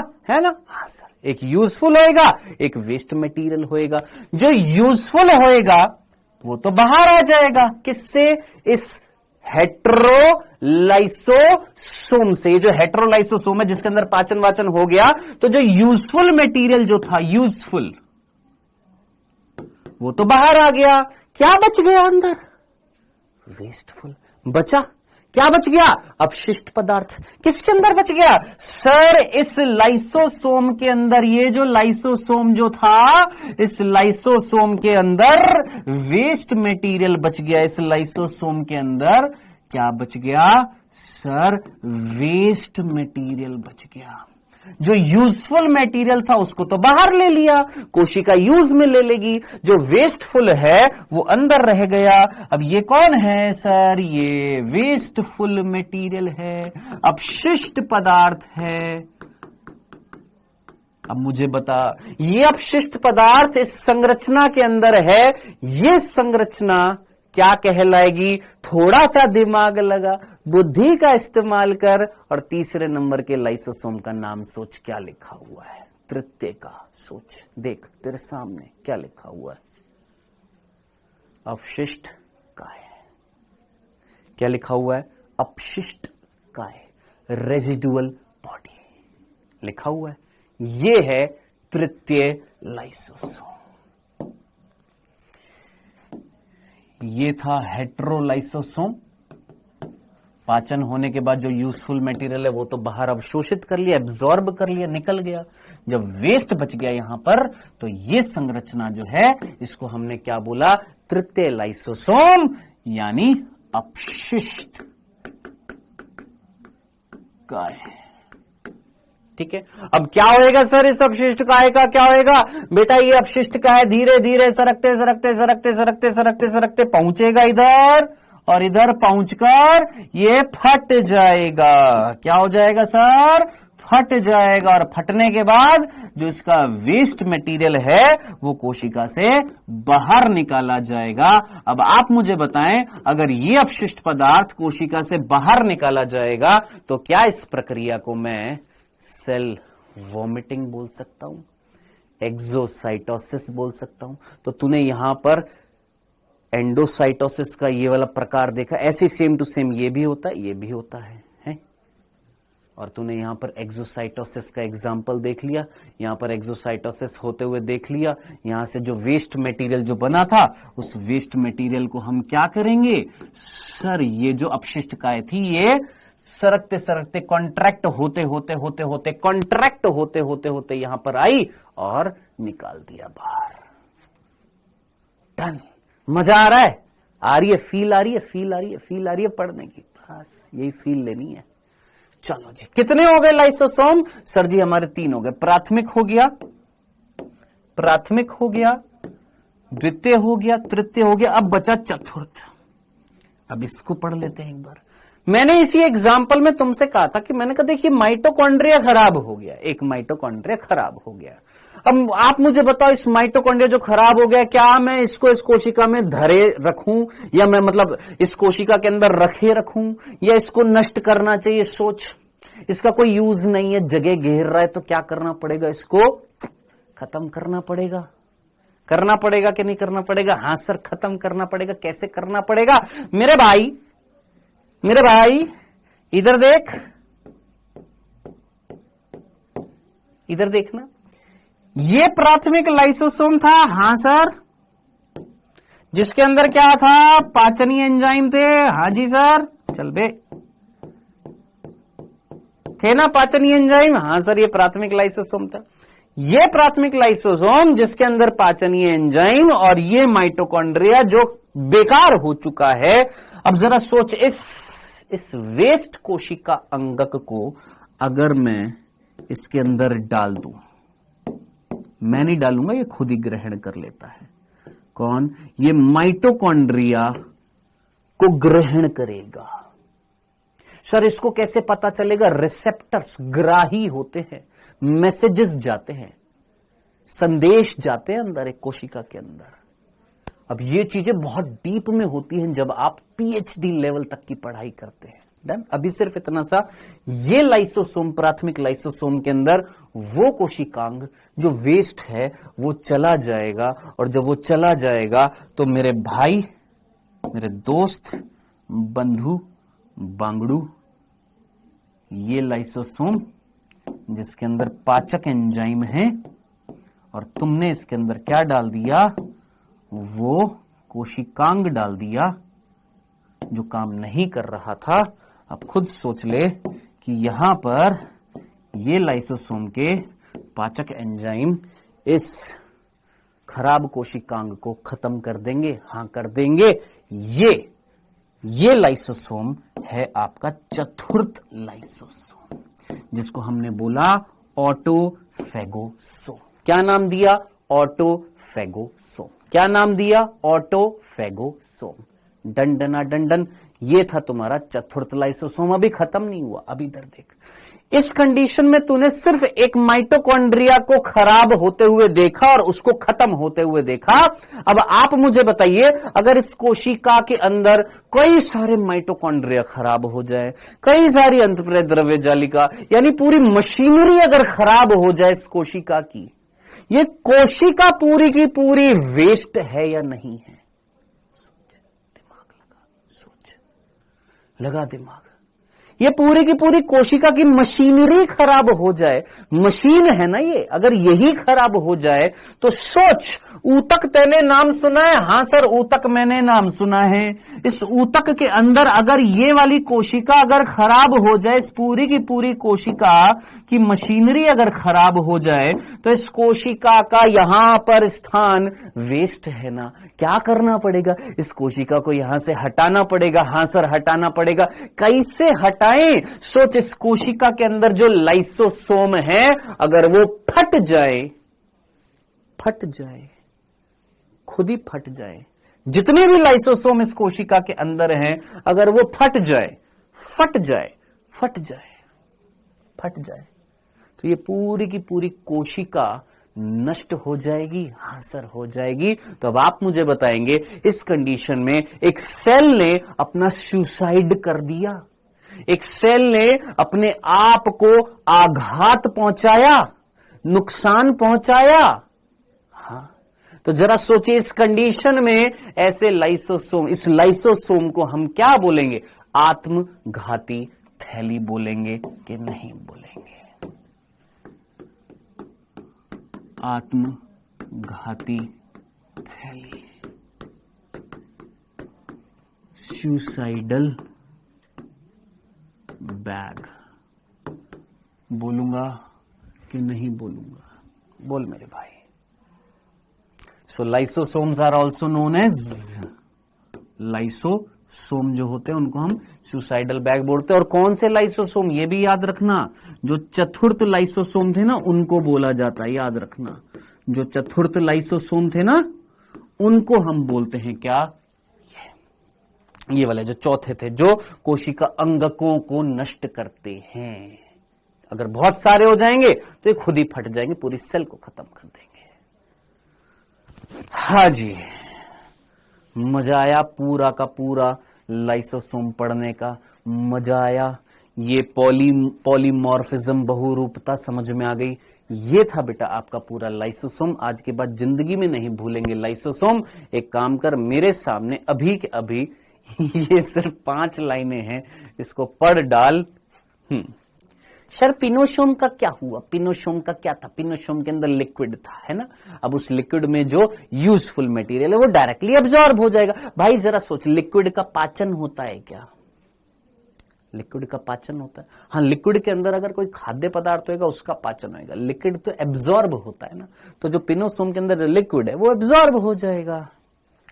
हाँ जी, नहीं है नायरा राव, इतना टाइम नहीं है, बस इससे ज्यादा नहीं। अभी भी बताओ, इतना स्लो पढ़ाने के बाद कह रही सर एक बार और रिपीट कर दो। 2 साल बाद देना है कितने एग्जाम है? इतना स्लो पढ़ाया एक एक चीज को, ऐसे मतलब जैसे एक थी ना खरगोश, और वो कौन सी वो थी, वो रेस हुई थी खरगोश और वो किसके बीच में हुई थी यार? वो खरगोश और किसके बीच में रेस हुई थी? वो बचपन में कहानी सुनी तो थी, खरगोश और कछुए के बीच में। हाँ, खरगोश और कछुए के बीच में हुई थी ना रेस। मैंने तेरे को ये कैसे पढ़ाया? खरगोश की स्पीड से पढ़ाया या कछुए की स्पीड से पढ़ाया? कछुए की स्पीड से पढ़ाया ना। और कछुए की स्पीड से जब पढ़ते हैं तो जीत भी किसकी होती है? कछुए की होती है ना। तो खरगोश की स्पीड से नहीं पढ़ाया, कछुए की स्पीड से पढ़ाया, आराम से तसल्ली से पढ़ाया, कंसेप्चुअल चीज पढ़ाई है कंसेप्ट के साथ में। हाँ जी, दिव्यांशी द्विवेदी, ध्यान से सुना करो। क्या पता आपका डाउट किसी और का भी डाउट हो।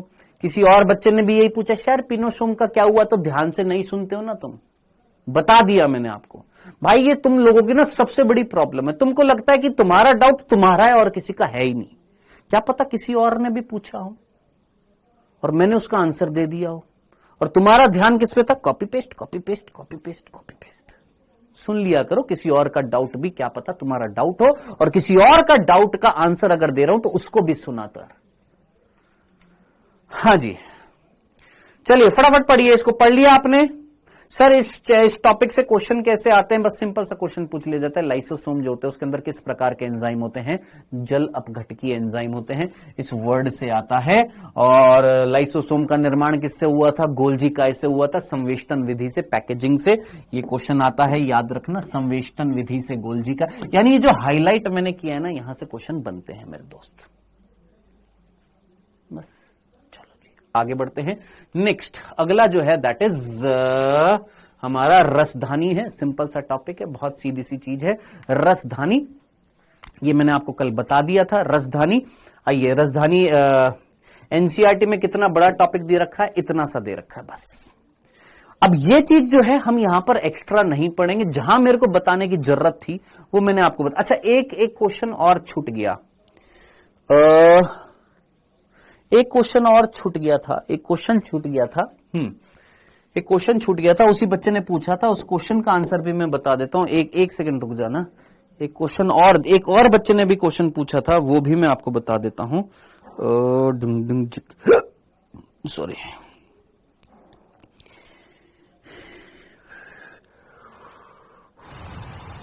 सर आज शाम को ये बता देना।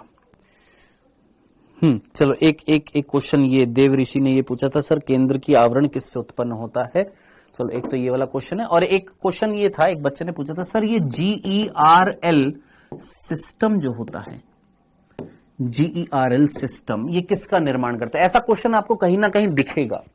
GERL सिस्टम, GERL सिस्टम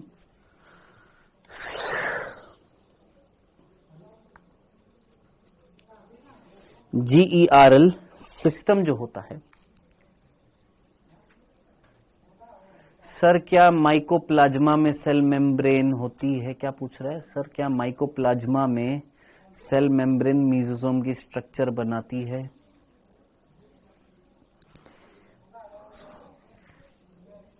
बनाती है, मैंने मना तो नहीं किया था ना, मैंने प्रोकैरियोटिक सेल्स में बोला था ना मीजोसोम्स बनते हैं, बोला था ना।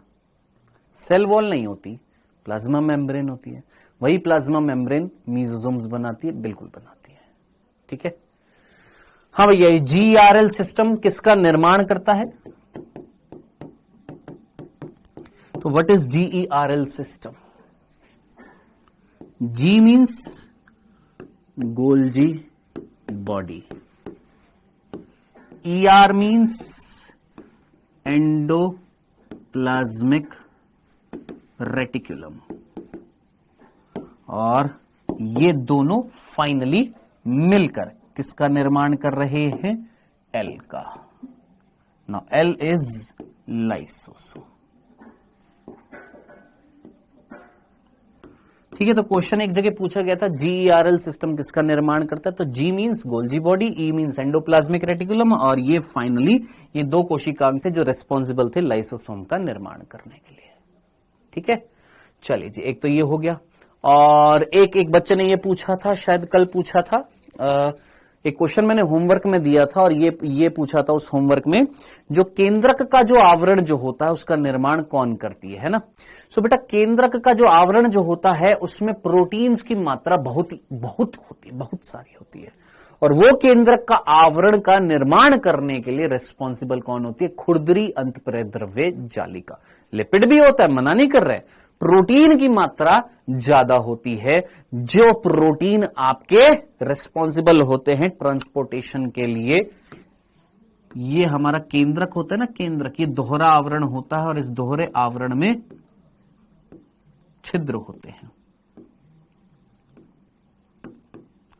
है ना, जिनको हम न्यूक्लियर पोर्स बोलते हैं, केंद्रक छिद्र बोलते हैं। और यहां पर बहुत भारी मात्रा में क्या होते हैं, प्रोटीन्स होते हैं, और इनका निर्माण करने के लिए, इस केंद्रक आवरण का निर्माण करने के लिए कौन रिस्पॉन्सिबल होती है, रफ एंडोप्लाज्मिक रेटिकुलम। डन, ये आई होप ये चीज समझ में आ गई होगी। अब वैक्यूल पढ़ लेते हैं। वैक्यूल पढ़ने से पहले किसी का कोई डाउट है, कुछ पूछना है। सर लाइसोसोम की मेम्ब्रेन नष्ट क्यों नहीं हुई, क्योंकि लाइसोसोम की मेम्ब्रेन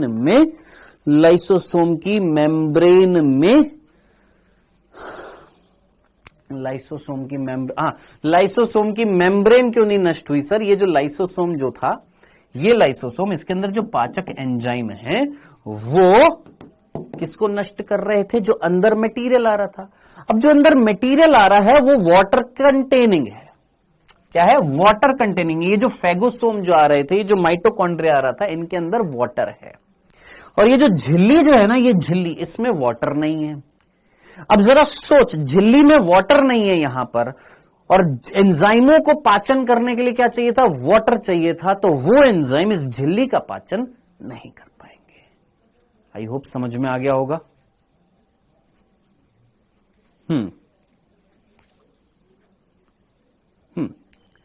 ओके सर, स्पीड का ऑप्शन नहीं आ रहा। ममता सैनी बिल्कुल आ रहा है, सब कुछ आ रहा है, ठीक है, सब कुछ आ रहा है, मैंने चेकआउट कर लिया है, हमको तो दिखाई दे रहा है स्पीड का ऑप्शन आ गया, बच्चों ने रिप्लाई भी कर दिया, हाँ सर आ गया है। लैपटॉप पर चल रही है, हाँ जी लैपटॉप पर भी चल रही है, ठीक है। आइए साहब, अब अगला टॉपिक पढ़ते हैं और वो क्या है, रसधानी है, वैक्यूल है। हाँ जी, किसी का डाउट तो नहीं था? सर डायग्राम भी बनाने नोट्स में, पहली बार पढ़ाई कर रहा है क्या बायो?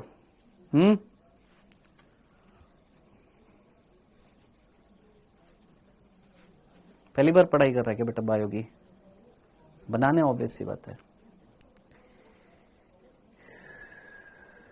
सर जीआरएल सिस्टम वैक्यूल का भी तो निर्माण करती है, बिल्कुल करती है, लेकिन इस जीआरएल सिस्टम में क्या तेरे को वी दिख रहा है? वैक्यूल वी दिख रहा है तेरे को? यहां पर दिख रहा है? अजी दिख रहा है, बोल इस वर्ड में तेरे को वी दिख रहा है? अगर होता तो मैं बोलता ना हाँ वैक्यूल का भी निर्माण। फिर से इस क्वेश्चन में पर्टिकुलरली पूछा गया जीईआरएल, जिसमें जी गोल्जी बॉडी है, एंडोप्लाज्मिक रेटिकुलम, और एल लाइसोसोम है। तो लाइसोसोम का निर्माण यही दोनों तो मिलकर करेंगे ना लास्ट में। इस तंत्र के अंदर लास्ट में किसका निर्माण हो रहा है, बस ये चीज मेरे को बता दी। ये जो तीन कोशिकांग है, इनमें से किसने किसको बनाया? एंडोप्लाज्मिक रेटिकुलम ने गोल्जी बॉडी ने लाइसोसोम, फाइनली लास्ट में किसका निर्माण हुआ? लाइसोसोम। ये क्वेश्चन पूछा है। सर ऐसे तो माइटोकॉन्ड्रिया में भी पानी नहीं होता। अच्छा, माइटोकॉन्ड्रिया जो होता है उसके अंदर आधात्री होती है, और उस आधात्री के अंदर 70 to 75% वाटर होता है बांगड़ू। सर कंकाल कौन बनाता है? कंकाल, कोशिका का कंकाल कौन बनाता है? कोशिका का कंकाल बनाने का काम यूकैरियोटिक कोशिका में कोशिका भित्ति भी करती है, और कोशिका कंकाल साइटोपंजर जो होता है, सूक्ष्म नलिकाएं, सूक्ष्म तंतु करते हैं, माइक्रोट्यूब्यूल, माइक्रोफिलामेंट करते हैं। हाँ जी सर, अगर फर्स्ट लाइसोसोमी खराब हो जाए फर्स्ट लाइसोसोमी अगर खराब हो जाए, मेरे को लग रहा है तो मैं ना अभी से तुम्हारा मन कर रहा है कि हम अभी से साइंटिस्ट बन जाते हैं और अभी से पीएचडी करने लग जाते हैं। सर एक ही प्राइमरी लाइसोसोम एक होता है क्या? अच्छा, तुमको ऐसे लग रहा होगा शायद कि प्राइमरी लाइसोसोम जो था, प्राथमिक लाइसोसोम जो है वो सिर्फ एक बनता है, एक कोशिका में एक बनता है। हजारों की संख्या में होते हैं, हजारों की संख्या में। चलो जी आगे बढ़ते हैं।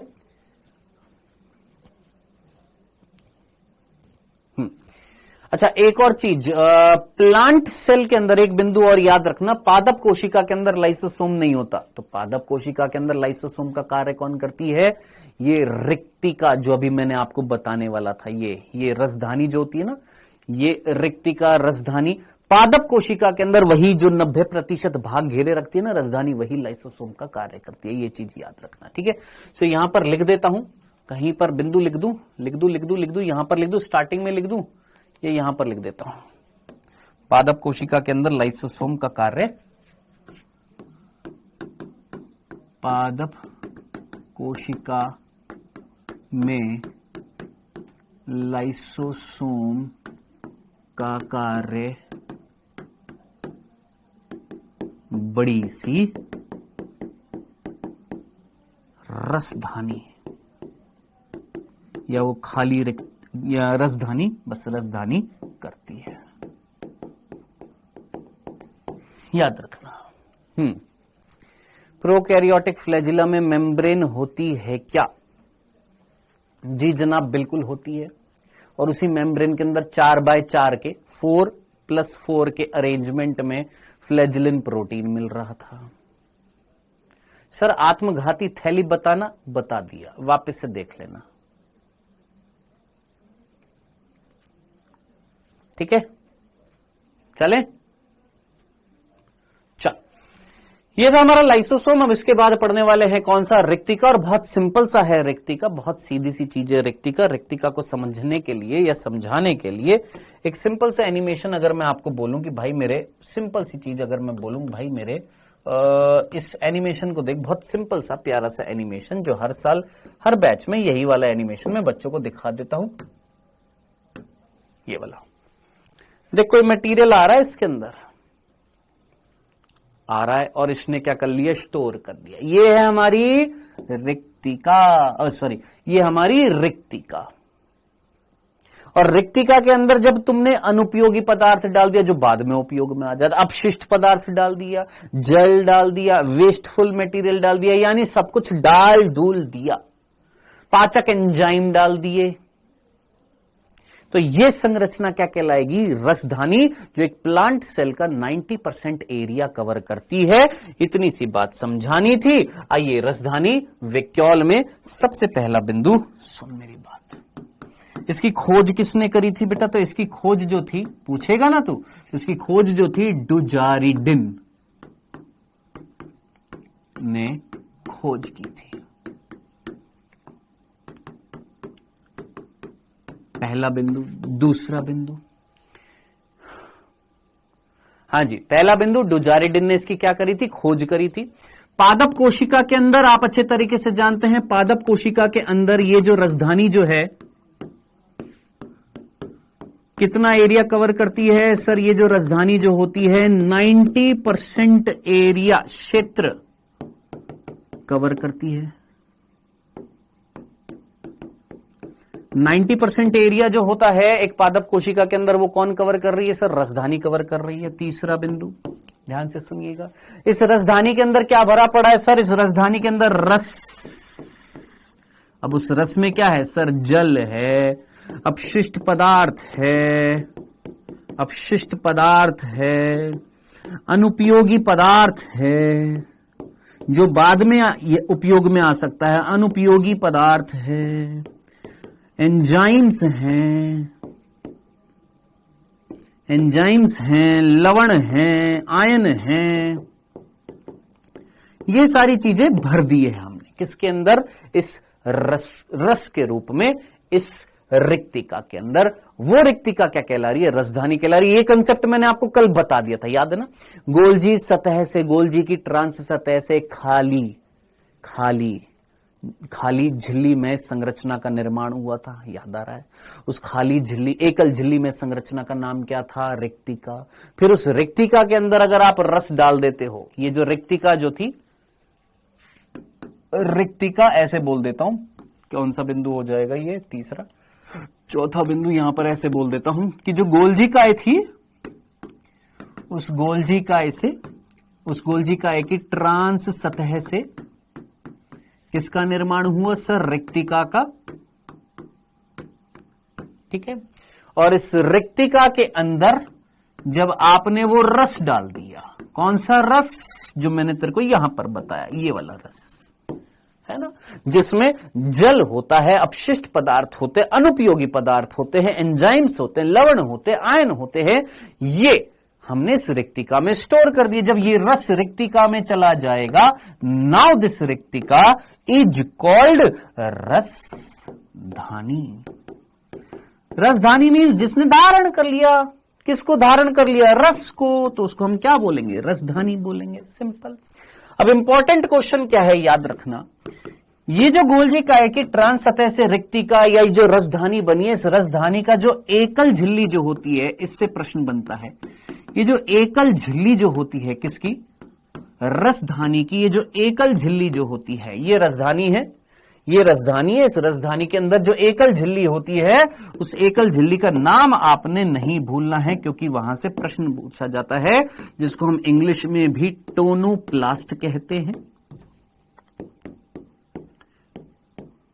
और हिंदी में भी टोनोप्लास्ट कहते हैं। हमारे हिंदी मीडियम में एक लिटिल सी मिस्टेक है, और वो टफेनोप्लास्ट एक वर्ड लिखा हुआ, जो मैंने आपको कल भी बता दिया था। यहां पर टफेनोप्लास्ट एक वर्ड दिखेगा, वो टफेनो नहीं है, वो टोनो है, टोनोप्लास्ट, ठीक है। टफेनो नहीं है, टोनोप्लास्ट, ठीक है। इतनी सी बात समझ में आ गई। चलिए यहां तक की बात क्लियर हो गई है, डंडना डंडन। अब अगला बिंदु, कितने हो गए, 5, एक बार मेरे को खत्म करने दे, फिर तेरे प्रश्न के आंसर भी बता दूंगा। मैंने बोला मेरे भाई एक कोशिका, और कौन सी कोशिका है सर, ये पादप कोशिका है। कौन सी कोशिका है सर, ये पादप कोशिका है। और इस पादप कोशिका के अंदर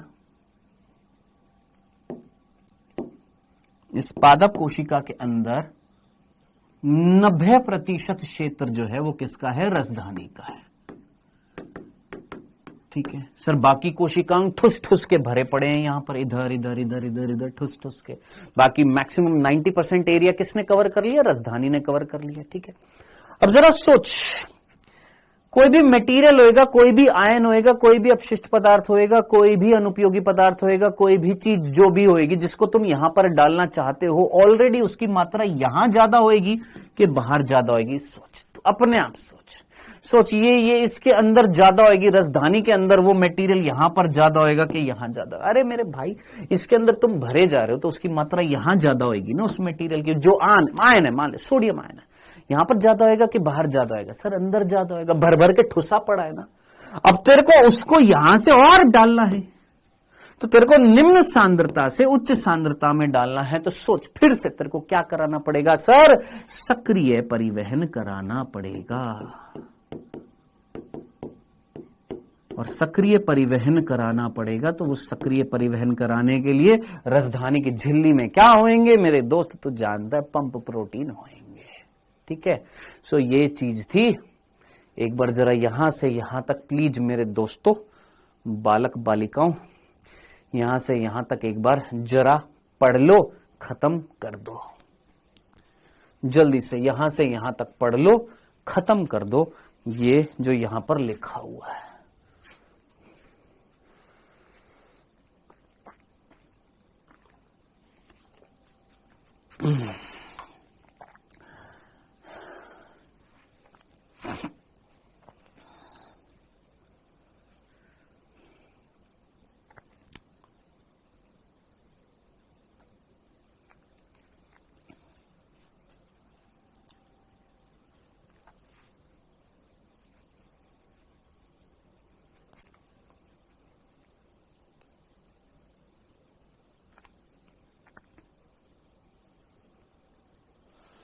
फैगोसोम में लिपिड का आवरण क्यों बना, प्रोटीन का आवरण क्यों नहीं बना? क्योंकि मेरे भाई वहां पर जो लाइसोसोम जो था ना, उस लाइसोसोम की जो झिल्ली जो थी, उसमें लिपिड के एक आवरण। सोच, तेरे को कुछ लिपिड में घुलनशील, जल में घुलनशील कोई चीज याद आ रही है? लिपिड का आवरण प्लाज्मा झिल्ली से घुलकर आसानी से चला जाएगा ना? खुशी, ये लिपिड का आवरण है, ये लिपिड का आवरण है ये। ठीक है, और ये लिपिड का आवरण है। इसमें ये घुलकर आसानी से अंदर चला जाएगा कि नहीं चला जाएगा? चला जाएगा ना, बस इतनी सी बात है।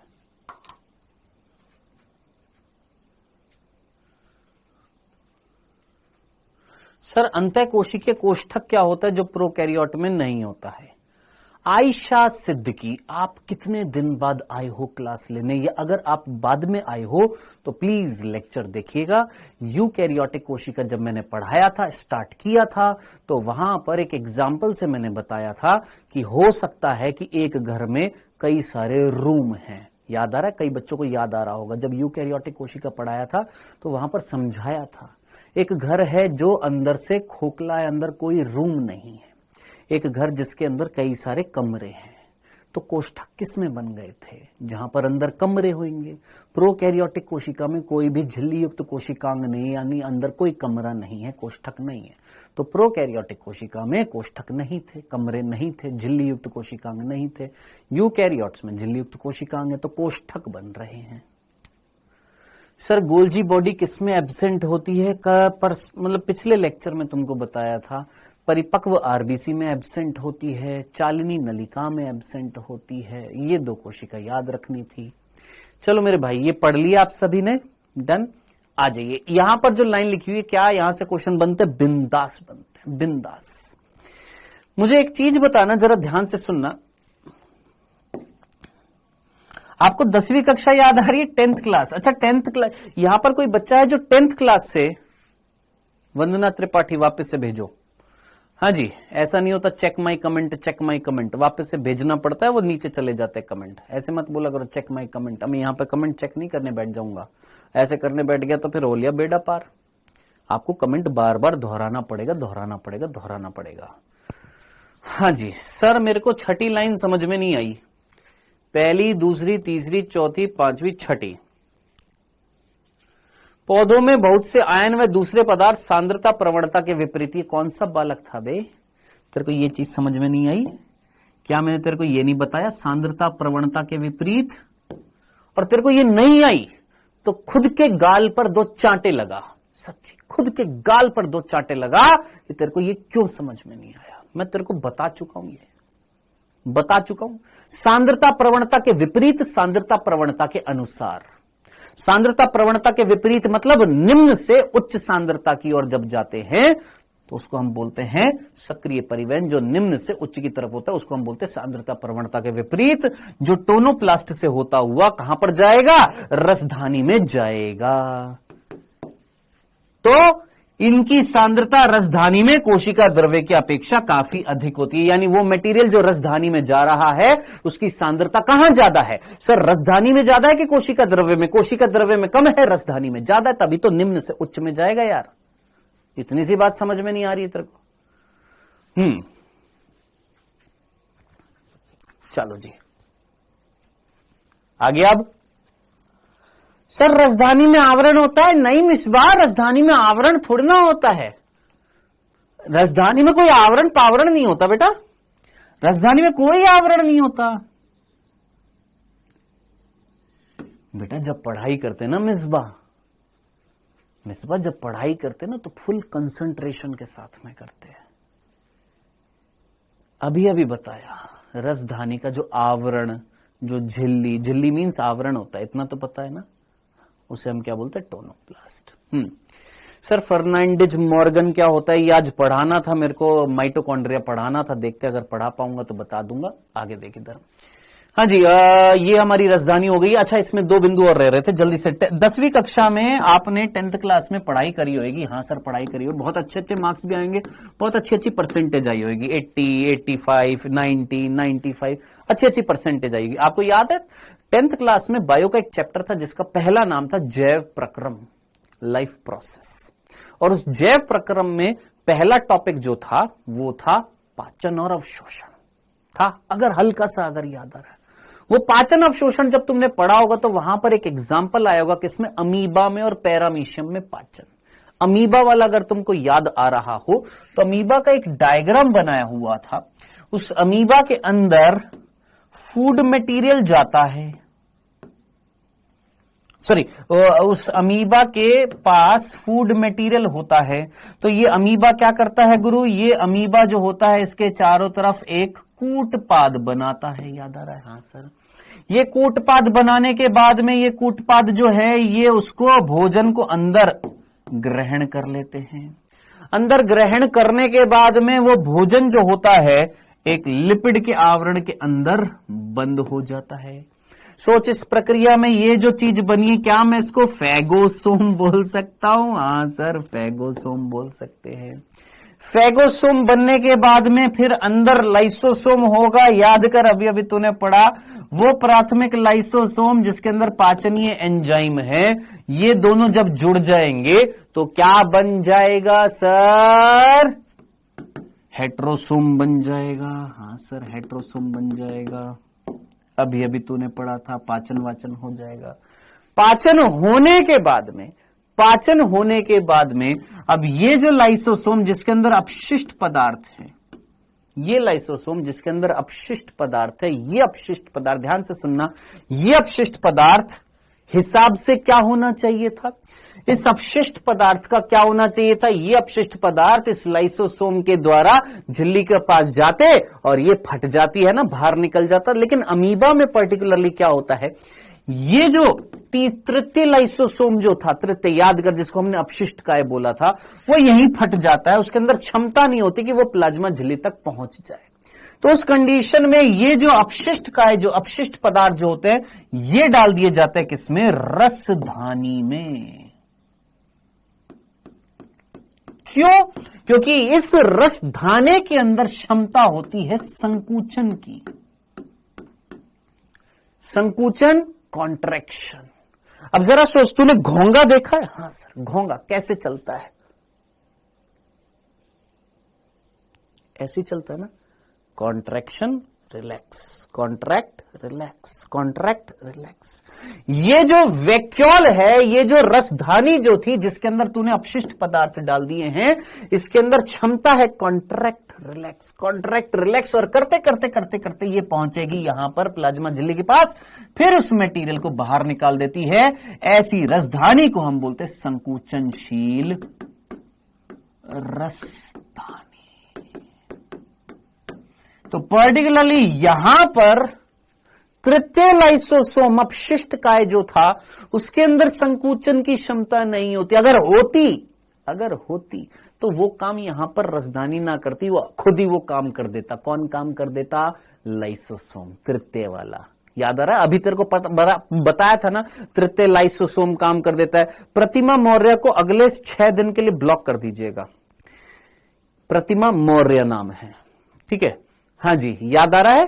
अभी तेरे को बताया था कि लाइसोसोम, तृतीय लाइसोसोम जो था, तुमको नींद आती है ना क्लास में, कसम से चांटा और लगा दे तुमको, चांटा खींच के, समझ में आया? चांटा खींच के, और इमोजीज भेजते हो नींद वाली। तुमको शर्म नहीं आती है क्लास में? हैं? शर्म नाम की कोई चीज होती है? शर्म नाम की होती है कुछ? सोनम पटेल को भी क्लास से बाहर निकाला जाए और इनको ब्लॉक कर दिया जाए विदिन 7 डेज तक क्लास में नहीं आने चाहिए। इनको बहुत नींद आ रही है ना, सो तुम अब 7 दिनों तक। हम यहां चिल्ला रहे हैं, चीख रहे हैं, पढ़ा रहे हैं तुमको, और तुमको नींदें आ रही हैं।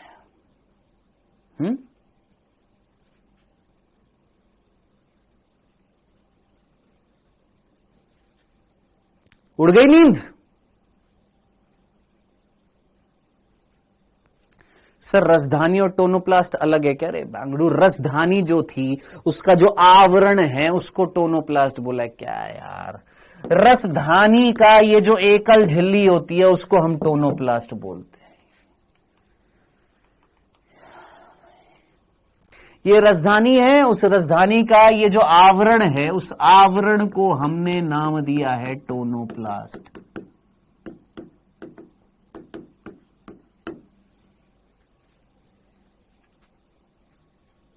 ठीक है, समझ में आया? और किसी को नींद आ रही है? नींद वाली इमोजीज भेजेगा कोई? और किसी को नींद वाली इमोजीज भेजनी है? तुम्हारा तो ब्लॉक कर दिया मैंने तुमको 7 डेज के लिए। जो 2 है तुम्हारा नाम लिख लिया है, सोनम पटेल, और जो दूसरी थी अभी जो नाम लिया था। मजे आ रहे मतलब तुम लोगों को है? हम फिर अच्छे से मजे ले लेंगे, याद रखना फिर, ठीक है? पढ़ने आयो, सीरियसली पढ़ो।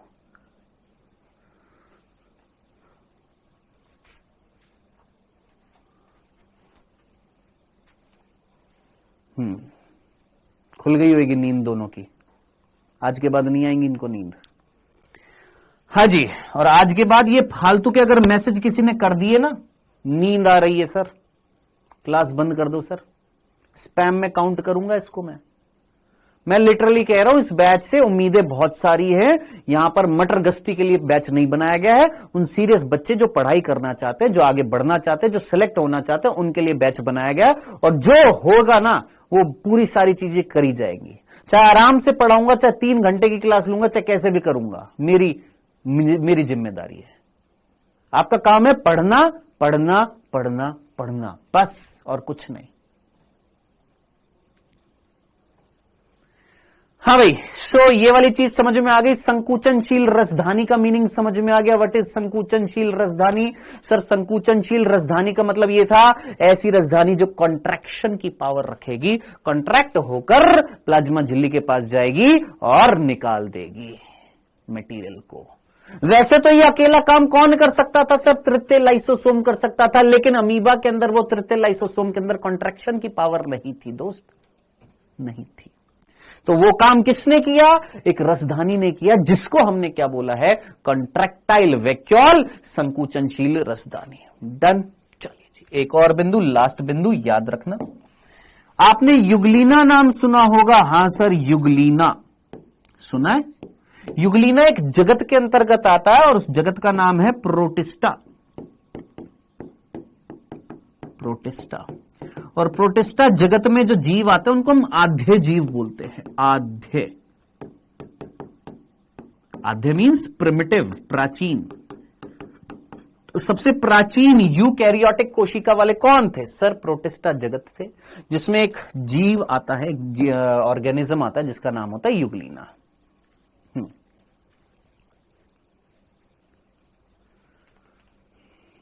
सोनू कुमार बोल रहे हैं सर अगर तृतीय लाइसोसोम हम लोगों के अंदर अपशिष्ट पदार्थ को कोशिका के पास ले जाते तो सर रसधानी में रख कर नहीं भेज सकते। अरे भोंदू लाल, तू पादप है या जंतु है सोच। सोनू कुमार, तू पादप है या जंतु है? लगा दिमाग। सर हम जंतु हैं। जंतुओं के अंदर रसधानी होती है बड़ी सी।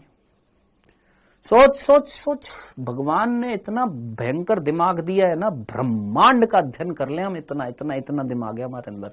छोटी सी बायो ही तो पढ़नी है। सोच तेरे अंदर रसधानी है रसधानी? बोल, है क्या? नहीं है ना? फिर सोनू कुमार सोच, अपने प्रश्न के बारे में सोच, क्या लिखा है तूने?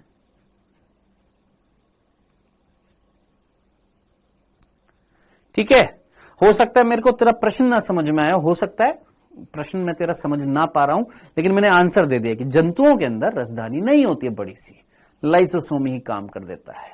ठीक है, हाँ जी, आइए।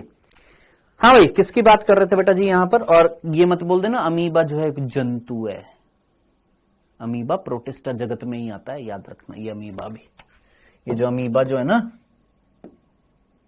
कौन से जगत में आता है? प्रोटिस्टा में आता है। यूग्लिना भी किस में आता है? प्रोटिस्टा जगत में आता है। ठीक है, सो अमीबा में संकुचनशील रसधानी उत्सर्जन में सहायता कर रही थी, और यूग्लिना जो होता है, इस यूग्लिना के अंदर जो जगत प्रोटिस्टा में आता है, इस यूग्लिना के अंदर जो रसधानी होती है ना, उस रसधानी में हम फूड मटेरियल को स्टोर कर लेते हैं। फूड मटेरियल यानी खाद्य पदार्थ को क्या कर लेते हैं? स्टोर कर लेते हैं। अब जरा सोच, खाद्य पदार्थ को अगर मैं स्टोर कर लूंगा तो ऐसी रसधानी को क्या मैं खाद्य रसधानी बोल सकता हूं? बस इतनी सी बात। क्या ऐसी रसधानी जिसके अंदर फूड मटेरियल स्टोर कर लिया उसको मैं खाद्य रसधानी बोल सकता हूं? बिल्कुल। फूड वैक्यूल बोलूंगा? बिल्कुल बोलूंगा। तो बस ये सिंपल से दो बिंदु थे, इसको जल्दी से निपटाइए। अमीबा में संकुचनशील रसधानी उत्सर्जन के लिए महत्वपूर्ण होती है, और आध्य जीव यानी प्रोटिस्टा जगत के जीव में खाद्य रसधानी का निर्माण होता है, जो खाद्य पदार्थों को निगलने के लिए होती है, यानी खाद्य पदार्थ उनके अंदर स्टोर होते हैं। डन, ये थी बात। ये पूरी खत्म हुई है रसधानी। एक और रसधानी मैं बता देता हूं एक्स्ट्रा, और वो जो रसधानी है उसका नाम है गैस धानी। अब आप मुझे बताएंगे इस गैस धानी, ये वर्ड, इसको हम गैस वैक्यूल बोलते हैं। क्या ये वर्ड, ऐसा वर्ड आपको प्रोकैरियोटिक कोशिका में भी मिला था? मैं क्लास पढ़ा रहा हूं तो पढ़ लो। ठीक है, मेरा मन करेगा 10 बजे तक पढ़ाऊंगा तो पढ़ाऊंगा, तो पढ़ना पड़ेगा। नहीं है क्षमता, बाद में देख लेना रिकॉर्ड करके, फास्ट स्पीड में चल रही है, फास्ट स्पीड। हाँ, क्या ऐसा वर्ड कहीं आया था प्रोकैरियोटिक कोशिका में? हाँ आया था। आया था? हाँ आया था। आया था? हाँ आया था। याद कर, आया था ना? हाँ सर आया था। ये देख, ये एक प्रोकैरियोटिक कोशिका है, उस प्रोकैरियोटिक कोशिका के अंदर हमने गैस डाल दी।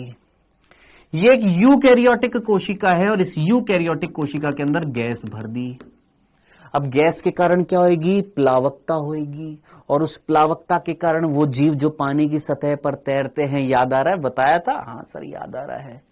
अब इधर देख, ये जो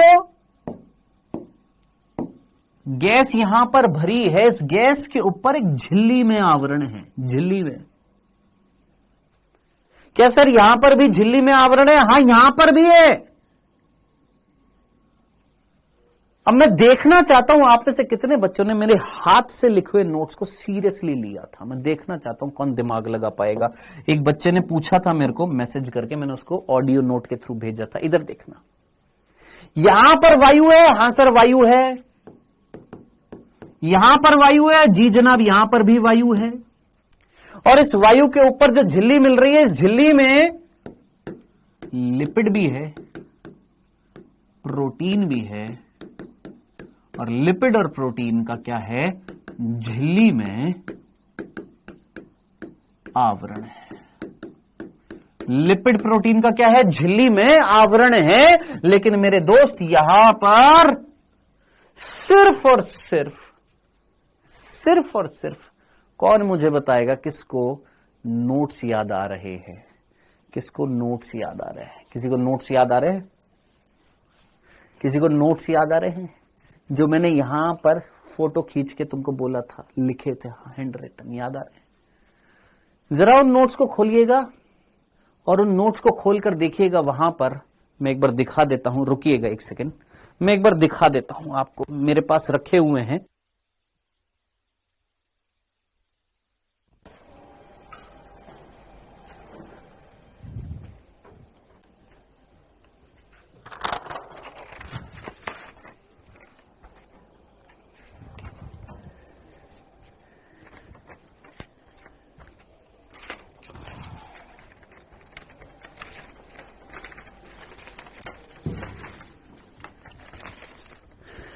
कितने बच्चों को याद है?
शिट, आवाज मैंने ऑन ही नहीं करी। शिट, मैं वापस से रिपीट कर देता हूं, देख मेरे भाई, मैं पागल हो गया।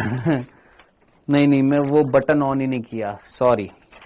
देख, यहां पर ये जो नोट्स थे, नोट्स को जब तुम देखोगे तो यहां पर है ना, मैं वापस से रिपीट कर रहा हूं, यहां पर वैक्यूल दिखेगा, और उस वैक्यूल में यूकैरियोट्स में दिखेगा ट्रू वैक्यूल, प्रोकैरियोट्स में दिखेगा ट्रू वैक्यूल के आगे क्रॉस,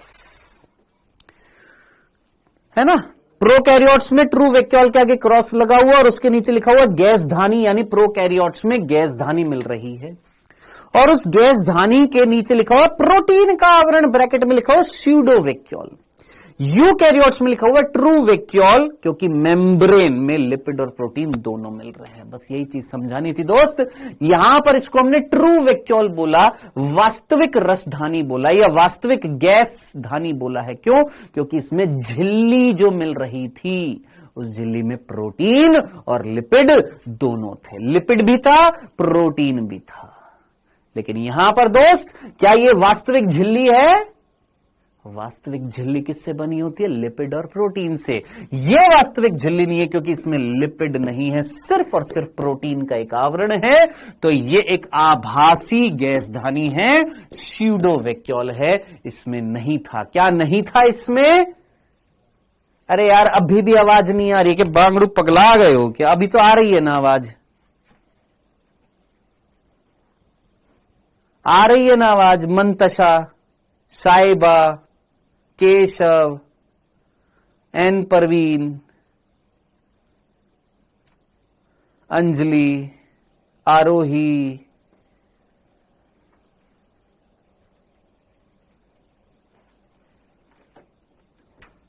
प्रकाश रेवा, आ तो रही है बेटा आवाज। प्रिया चौधरी, अभी तक इनके पास आवाज ही नहीं पहुंची है। समझ में आया? तो वो जो नोट्स मैंने दिए हैं ना, बहुत प्रिसाइज हैं, बहुत बारीकी से एक एक चीज को पढ़कर लिखा है वहां पर, एक एक बिंदु को।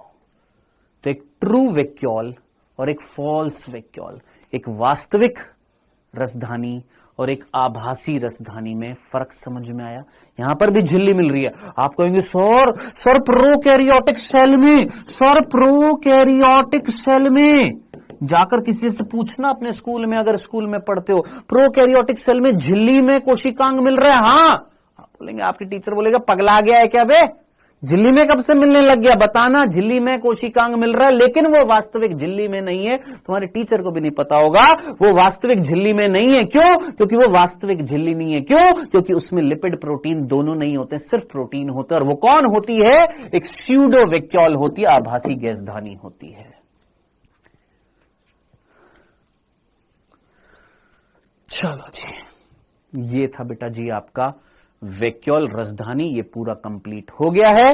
अब इसके बाद ये कुछ मुख्य बिंदु हैं जो आपने पढ़ने हैं आज। मैं नहीं पढ़ रहा हूं, आज की जो स्लाइड आएगी उस स्लाइड में ये कुछ मुख्य बिंदु हैं जो सीधा सीधा दिए हुए हैं, आपने अपने नोट्स में ये लिखने हैं। हम ऑलरेडी पढ़ चुके हैं ये सारे बिंदु, तुमने पढ़ने। देख, पीएच लिखा हुआ है 5, 90% आयतन किसने घेर रखा था, ये लिखा हुआ है। गोल्जी काय की शीर्ष सतह पर क्या हुआ था, ग्लाइकोसाइलेशन, ग्लाइकोसाइडेशन, ये लिखा हुआ है।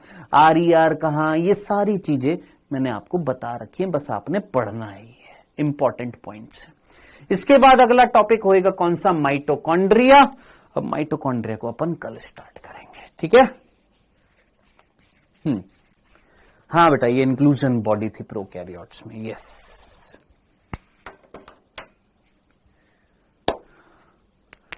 सर आपका हैंड रिटन नोट्स कैसे मिलेगा? ऑलरेडी एनसीईआरटी संपूर्ण डाल रखी है, और जो हैंड रिटन है ना वो यही आप खुद बनाएंगे। जो जो चीजें मैं पढ़ाता जा रहा हूं ना, ये सारी की सारी चीजें आप नोट करेंगे, खुद करेंगे। ये सब कुछ पढ़ा है तो नोट कर सकता है।